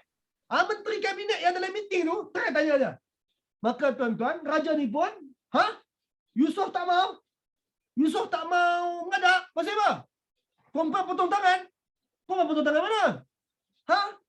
Tuan dia tahu. Siapa tuan dia? Al-Aziz. Al-Aziz, Maizat. YB, Maizat YB. Hang kenal kan Yusuf ni? Tuan jawab. Agak-agak YB tu cakap dia kenal tak kenal? Kenal. Aku, Yusuf tu ke? Yusuf tu saya kenal. Hang kenal mana? Yusuf tu saya beli sekian dia anak angkat saya bla bla bla. Tu Yusuf tu lah. Yusuf tu. Hang tahu tak dia masuk penjara sebab apa? Mana fail Yusuf? Maka geng penjara pun kata, "Alamak, mana ada fail Yusuf?" Mana ada fail Yusuf? Yusuf masuk penjara sebab apa? Alamak, cari fail tak jumpa, buka Google tak jumpa, semua tak jumpa. Tubuh Suruhanjaya Siasatan Diraja tak jumpa. Maksudnya Raja tiba-tiba dapat tahu kata, kurang ajar apa ni? Pegawai penjara pakat dengan Al-Aziz. Al-Aziz, hang cover siapa ni? Maka tuan-tuan, barulah bincang raja siasat para perempuan yang terpotong tangan itu, termasuk isteri Al-Aziz. Qala, raja tanya, ma khatbukunna? Apa cerita apa ni? Apa nak bela apa? Cuba explain kat aku. Ma khatbukunna? Apa pembelaan yang kalian nak sebut? Iza rawattunna Yusuf an nafsihi. Yang mana kalian dok goda Yusuf dulu. Yusuf raja tanya dekat para perempuan tu. Apa cerita? Jawab. Qulna, mak-mak datin ni, YB yang perempuan ni, Datuk Seri Paduka yang perempuan ni, Qulna, YB datin ni pun cakap, hasyalillah. Oh, tak ada kekurangan demi Allah. Yusuf tu betul-betul tak ada kekurangan. Ma'alimna alaihi min su'. Kami selama ni duk goda dia, duk bubuh penjara, keluar jumpa hujung minggu, suruh dia layan kami. Memang kami dapati Yusuf tak ada kekurangan langsung, tuanku. Betul kami salah, tuanku. Caught red-handed. Kami kantoi teruk sangat ni, busuk sangat kantoi ni. Mereka pun tak menjawab depan tuanku, mereka tak tipu tuanku, mereka mengaku salah. Tuan-tuan beritahu saya, bila perempuan-perempuan Mesir ni kantoi, mereka petik nama siapa? Mereka akan kod nama siapa, tuan-tuan? Dia akan kod nama isteri Al-Aziz. Maka dia kata, siapa ketua? Isteri Al-Aziz, tuanku. Dia kepala kami. Maka tuanku pun pergi jerkah sangat, isteri Al-Aziz tu. Qalat imra'atul Al-Aziz. Maka isteri Al-Aziz pula kata, Al-an, pada hari ni, hasal haq. Kantoi lah pula. Terbongkarlah kebenaran hari ni. Ana rawattuhu an nafsi. Betul tuanku, saya yang goda dia gila-gila untuk tundukkan diri dia kepada saya, tuanku, betul. Wa innahu la minas sadiqin. Betul tuanku, Yusuf adalah orang-orang yang benar. Sekarang tuan-tuan beritahu saya. Sewaktu Yusuf takwil mimpi, raja kagum tak? Jawab. Kagum. Kagum. Apa yang ada dalam diri raja tersebut? Dia ni pandai tapi jahat. Dia ni pandai tapi penjenayah. Ya tuan-tuan, hak masuk penjara tu bukan bodoh-bodoh semua. Ada juga hak pandai-pandai yang pakar-pakar, yang pakar IT, pakar ekonomi, semua ada. Bukan setakat buruh dan nelayan saja dalam penjara tu. Yang pakar-pakar pun ada. Yang bekas menteri pun ada masuk penjara. Bukan tak ada. Yang bijak-bijak ada dalam penjara. Mereka bijak dan jahat. Maka raja ni duk bayang, Yusuf pun bijak yang jahat. Sewaktu takwil mimpi dulu. Tapi tuan-tuan, lepas dengar kata, perempuan-perempuan yang bersalah ni kata, Yusuf baik, Yusuf tak ada kekurangan.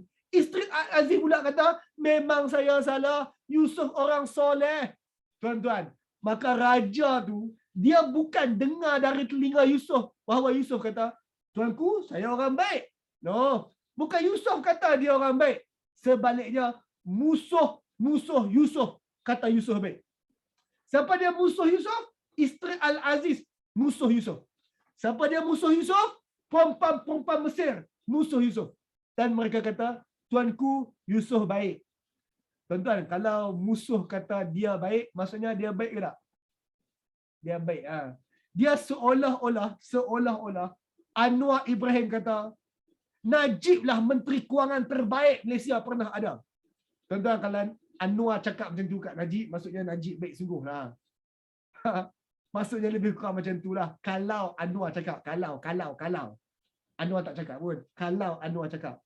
Sebab musuh kata puji lawan. Maka raja ni melihat Yusuf, oh, this is something. Maka tuan-tuan, maruah Yusuf dibersihkan.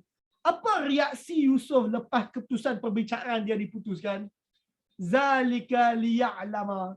Yusuf pun kata, oh lega, kes aku selesai. Demikian itu supaya Al-Aziz tahu. Supaya orang itu tahu.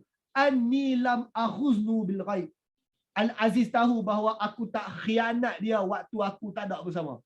Al-Aziz mungkin sangka bahawa aku dengan isteri dia ni skandal. Al-Aziz mungkin sangka bahawa aku dengan isteri dia ni partner in crime. Buat jahat sama-sama. No. Hari ni Al-Aziz tahu bahawa aku tak khianat dia sewaktu dia tak ada bersama aku. Wa anna Allah la yahdil kaidal khainin. Allah tak akan jayakan tipu daya para pengkhianat. Wa ma ubarri'u nafsi. Tidaklah aku buat semua ni tujuan nak kata aku ni baik sangat. Bukan tujuan aku nak membebaskan diri aku daripada masalah ni. Aku tahu masalah ni somehow terlibat dengan aku. Aku bukan nak kata aku tak terlibat langsung dengan masalah ni. Bukan aku nak kata aku ni, ayat mudahnya, aku tak kata aku ni baik sangat. Ingat tuan-tuan, kelas lalu Yusuf kata dia pun ada hati dengan isteri Al-Aziz. Cuma dia tak bertindak. Maka Yusuf sebut kat sini, wa ma ubarri'u nafsi. Aku bukanlah nak kata aku tak terlibat langsung. Aku bukan nak kata aku ni baik sangat. Bukan aku nak kata aku nak membebaskan diri aku daripada segala benda ni. Inna nafsa la ammarahu bisu. Sesungguhnya nafsu kita ni memang duk provoke kita untuk buat jahat. Illa ma rahimah rabbi. Melainkan sesiapa yang Tuhan aku sayang, maka nafsu dia terdidik. Nafsu aku Yusuf pun memerintahkan aku untuk provoke aku buat jahat. Nafsu aku Yusuf pun duk suruh supaya aku sanggup kepada permintaan isteri Al-Aziz dan juga mak datin ni. Tapi atas sebab Allah sayang, maka nafsu aku terkawal. Bukan elok sangat pun nafsu ni, kalau bagi peluang dia buat. Tapi kawal. Inna rabbi ghafur rahim.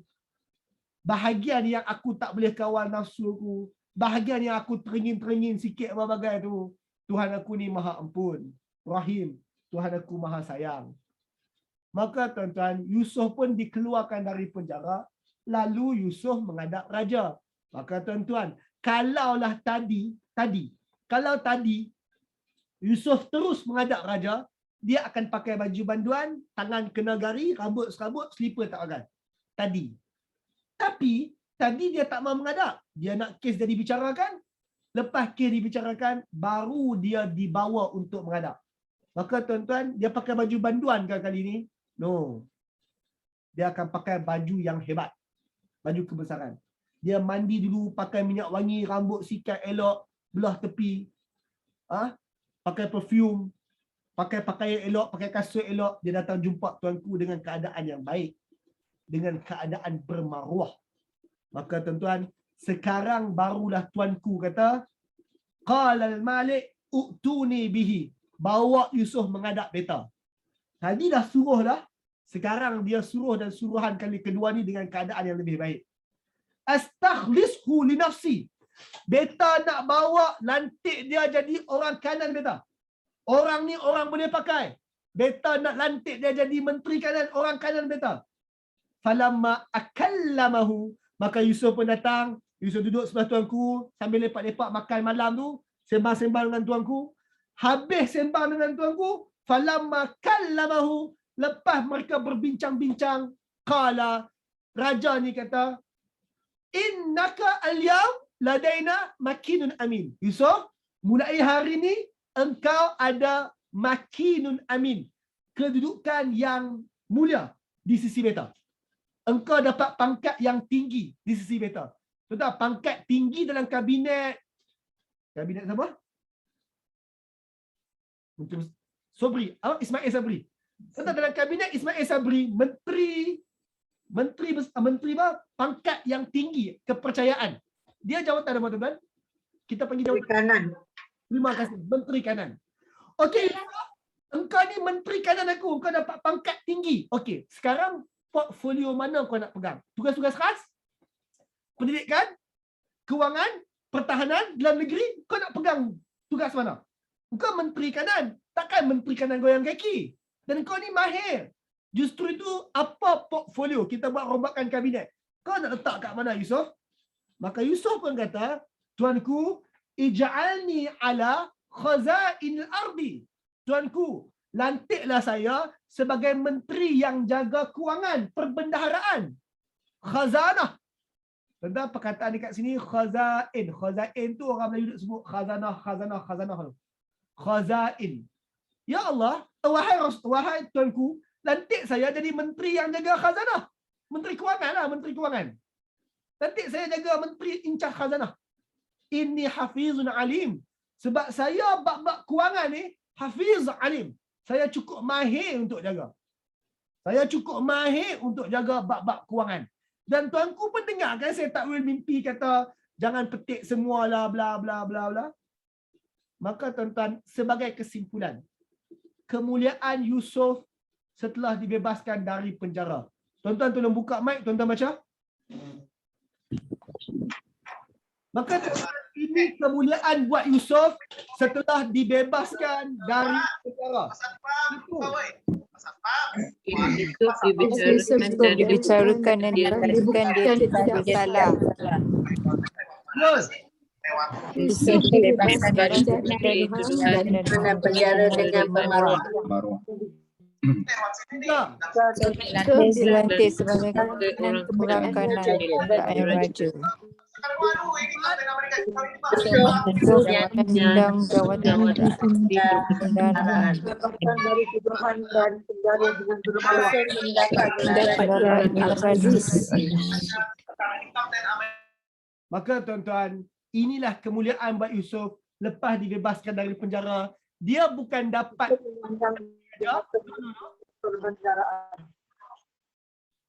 dia bukan dapat keampunan di raja. Dia tak minta keampunan di raja, dia minta kes dia dibicarakan semula. Dan itu bermaruah. Itu nama dia orang bermaruah. Dia tak mau keampunan di raja, padahal pun dia boleh dapat. Tapi dia minta agar kes dia dibicarakan. Tuan-tuan beritahu saya. Anwar Ibrahim dapat keampunan di raja. Soalan. Lepas Anwar Ibrahim dapat keampunan di raja, orang tutup mulut ke orang sembang lagi? Jawab. Sembang lagi. Orang sembang lagi. Why? Sebab keampunan di raja tidak membersihkan maruah. Dia mungkin membersihkan rekod. Mungkin rekod padam, clean slate. Tapi maruah tak dibersihkan. Orang masih sembang lagi. Sebab tu tuan-tuan, kes dibicarakan, dibuktikan tak bersalah, baru selesai. Siapa nama mamat tu? Menteri kesayangan saya tu, nama apa lah? Lupa lah. Tok Mat Maslan. Tok Mat Maslan, dia kena cas terima sejumlah wang daripada wang YMDB dan dia mengaku dia terima, cuma dia anggap itu adalah sumbangan politik. Maka dia kena dakwa dahulu dekat dengan kabinet lama, dia kena dakwa di mahkamah pelbagai. Kemudian baru-baru ni dia settlekan dengan cara bayar 1 juta dan kes tutup. Settle dengan cara macam tu. Sebab dia kata kalau bawa masuk mahkamah, kosnya akan lebih tinggi dan dia memang tak bersalah. Tapi tuan-tuan, walaupun tak bersalah, dia lah kata dia tak bersalah. Dan bukti-bukti pendakwa pun lemah. Tapi kalau bicara dekat mahkamah, kos nak bayar peguam berbagai ni besar. Maka dia timbang-timbang tara, dia kata bayar apa istilah dia? Bukan bayar denda. Bayar itu adalah lebih jimat. Tuan-tuan, soalan saya. Lepas dia bayar, orang senyap ataupun orang masih cakap? Masih cakap. Tak bersihkan pun. Sebabnya adalah kes tak selesai. Kes tak selesai. Bila diselesaikan dengan cara selain dibuktikan tak bersalah, clear cut, maka orang masih bercakap. Maka sebab itu tuan-tuan, Yusuf pilih untuk tak dapat keampunan di raja. Yusuf tak pilih untuk settle belakang. Yusuf tak pilih untuk settle luar mahkamah dan benda-benda yang bunyi sebegitu. Tapi Yusuf penting nak fight di mahkamah dan maruah dia dibersihkan. Dan itu namanya menang bermaruah. Maka tuan-tuan, sekarang saya tanya tuan-tuan, berdasarkan cerita Yusuf ni, boleh tak meminta-minta jawatan? Boleh. Boleh tak minta-minta jawatan? Jika layak. Oh, Kak Rodiah kata boleh lah kan? Kak Rodiah? Jika layak, Ustaz. Jika layak. Maksudnya boleh lah kan? Boleh. Tak boleh, tak ada maruah. Boleh. Ingat Yusuf kata lantik saya Menteri Kewangan. Lantik saya. Tuan-tuan, muka kena tebal tuan-tuan kalau kata lantiklah saya. Itu muka kena tebal. Tapi soalannya boleh tak boleh? Jawapannya tuan-tuan, dari segi boleh tak boleh, Yusuf kata lantik saya portfolio kewangan. Lantik saya. Maksudnya, boleh minta jawatan. Tapi syarat dia apa dia? Make sure kau layaklah atas jawatan tu. Maksudnya, nak minta jawatan boleh, tapi make sure layak. Tuan-tuan, gambar ni, 222 orang dalam gambar itu, Muka-muka ni muka-muka yang minta jawatan, betul tak? Tuan-tuan mereka minta kan? Betul tak betul mereka minta? Ya. Ya. Mereka minta dengan rakyat. Muka-muka ni dekat parlimen kita, dekat DUN, Dewan Undangan Negeri kita, ini muka-muka letak minta jawatan. Bila mereka minta jawatan, mereka pun angkat poster, undi saya, undi saya. Undi saya, pangkah saya tak, pangkah saya tak, undi saya tak. Orang sebelah tak bagus, saya bagus, saya bagus, saya bagus, saya bagus. Lantik saya bagus, saya bagus. Dia tak bagus, dia tak bagus. Dia menang pilihan raya, dia dilantik. Muka-muka YB kita ni, orang yang minta jawatan. Boleh tak boleh? Minta jawatan boleh. Hang kempen supaya dapat tu boleh. Tapi, kalau hang nak tawar diri untuk jawatan tu, make sure layak lah. Apa maksud layak? Hang minta jawatan apa? Hang minta jawatan wakil rakyat. Ahli parlimen, Dewan Rakyat, parlimen. Hang nak masuk Dewan Rakyat. Dewan Rakyat ni kena bersidang. Maksudnya kena bersidang lingkungan 2 minggu setiap 4 bulan. 2 minggu setiap 4 bulan. Boleh tak komit 2 minggu setiap 4 bulan? Boleh komit tak? Oh, saya tak boleh komit sebab saya nak sambung belajar. Kalau nak sambung belajar, tu saja tawar diri ya. Meluat tuan-tuan, kita buka RTM, buka live parlimen, kerusi banyak daripada YB. Meluat tuan-tuan. Why? Sebab tak boleh komit nak datang 2 minggu full day selama 4 bulan sekali. Tuan-tuan, 4 bulan 2 minggu je bersidang. Banyak ke sikit tuan-tuan? 4 bulan 2 minggu bersidang. Banyak sikit? Sikit tu. Tapi tera tu pun tak boleh komit. Bila kita tanya, pasal apa tak boleh komit ni? Oh, saya sakit. Dah tahu sakit, hang pergi tawar diri buat apa? Hang tak pemuda lah. Hak tua-tua tu cukup sakit belakang kan?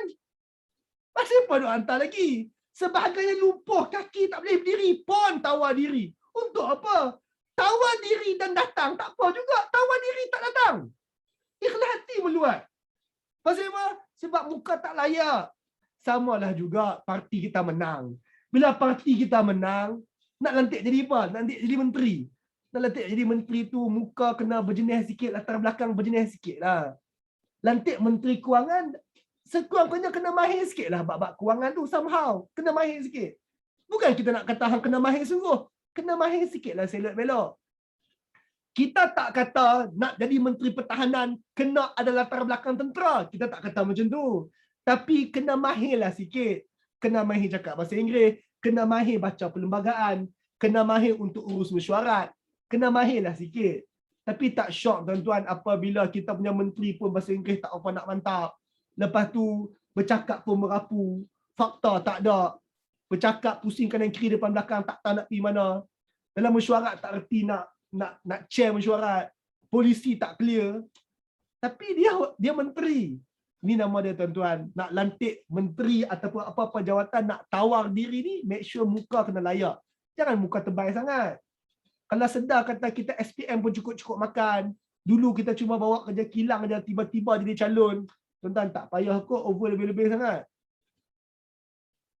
Tuan-tuan selalu duk sebut menteri bodoh, YB bodoh, menteri bodoh, YB bodoh. Dan sebahagian YB tu bukan bodoh kita sebut. Atas kertas pun bodoh lah. Hang pun tahu kata dia SPM tak apa lengkap. Pasal apa hantar calon? Hang lah juga hantar calon. Sebagai YB kita tu, memang kerja kilang lah sebelum ni. Tapi tentu hari ni YB. Kerja bawa van kilang lah sebahagian YB tu sebut. Tapi hari ni YB. Point dia kat sini tuan-tuan, tuan-tuan juga yang undi. Point dia kat sini. Make sure yang kita nak pangkah tu dia layak. Baru bagi. Okay tuan-tuan Maka tuan-tuan, Allah pun kata, Kazalika makanna li Yusuf fil ardi. Demikianlah kami tetapkan kedudukan Yusuf di muka bumi Mesir itu. Yatabawwa'u minha haitsu yasha. Yusuf hari itu dia bebas bergerak pergi ke mana sahaja. Dia menteri kewangan. Dia nak pergi mana saja dia pergi. Daripada penjuru Sabah sampailah ke selatan Johor, dia boleh pergi anytime. Why? Sebab dia menteri. Naik economy class ya? No, naik first class. Naik private jet. Why? Dia menteri. Dia Al-Aziz, menteri kewangan. Dia memang dapat first class punya layanan dekat Mesir tersebut. Demikian kami berikan kedudukan dekat Mesir dia bebas bergerak ke mana sahaja. Tuan-tuan, baru je semalam dia dalam penjara tak boleh pergi mana. Hari ni dia bebas ke mana-mana sahaja overnight. Dalam masa satu malam sahaja, overnight, dia bebas ke mana sahaja. Nusibu bi rahmatina man nasya. Kami limpahkan kasih sayang kami kepada sesiapa sahaja yang kami nak. Dalam kes ni, Yusuf dapat kasih sayang itu. Wala nudhi'u ajral muhsinin. Allah takkan hilangkan ganjaran orang muhsin. Orang yang keep improving. Yusuf adalah muhsin. Dia keep improving. Allah sebut, kalau kamu keep improving, makin baik, enhance makin baik, Allah takkan hilangkan ganjaran itu. Yusuf lama tak duduk dalam penjara, lama. Dalam riwayat sirah, mereka buat kiraan berapa lama Yusuf dalam penjara, 24 tahun. Yusuf dalam penjara all together. Soalan, lama. Lama itu Allah kata, akhirnya keluar tak? Akhirnya keluar. Why? Allah tak hilangkan ganjaran orang muhsin. Tak cepat, tak lambat, cepat. Tak cepat, lambat, pasti. Mungkin tak cepat, tapi ia pasti bagi orang muhsin.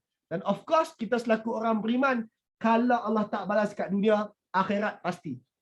Dan tuan-tuan, saya sangat yakin, kalau kita keep improving ourselves dalam urusan beragama, Allah akan balas. Dunia Allah balas. Allah tak balas banyak kat dunia, Allah balas sikit. Cuma isunya bila. Yang pastinya Allah balas. Dalam kisah Yusuf, saat kemenangan itu sampai. Why? Allah tak hilangkan ganjaran orang muhsin. Wala ajrul akhirah khair lillazina amanu wa kanu yattaqun. Dan of course, ganjaran akhirat lebih baik bagi orang beriman, orang bertakwa. Wallahu alam. Ada soalan tuan-tuan?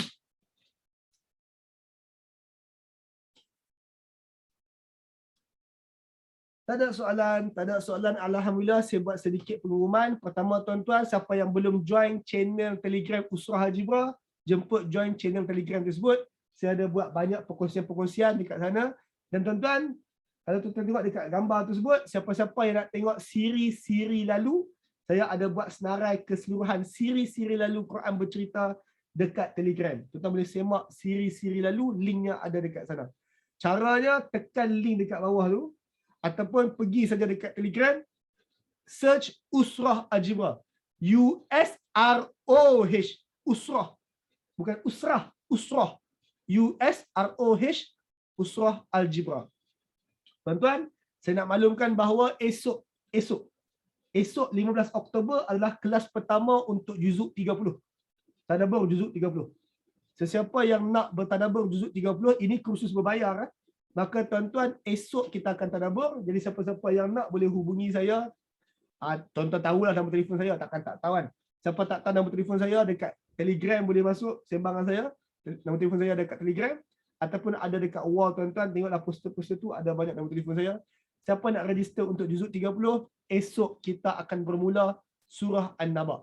Jumpa tuan-tuan 2 minggu depan, 28 Oktober, untuk siri yang keempat, kita bercakap tentang Al-Aziz Yusuf, insya-Allah. Dan esok pagi tuan-tuan, 8.30 pagi, jumpa saya untuk tadabbur kontak. Assalamualaikum warahmatullahi wabarakatuh. Terima kasih tuan-tuan. Waalaikumsalam. Assalamualaikum. Terima kasih Ustaz. Assalamualaikum. Ustaz. Cepat nombor awak dia. Waalaikumsalam. Waalaikumsalam. Terima kasih. Ustaz, Assalamualaikum. Terima kasih. Assalamualaikum. Terima kasih Ustaz. Assalamualaikum. Waalaikumsalam. Jazakallahu khair.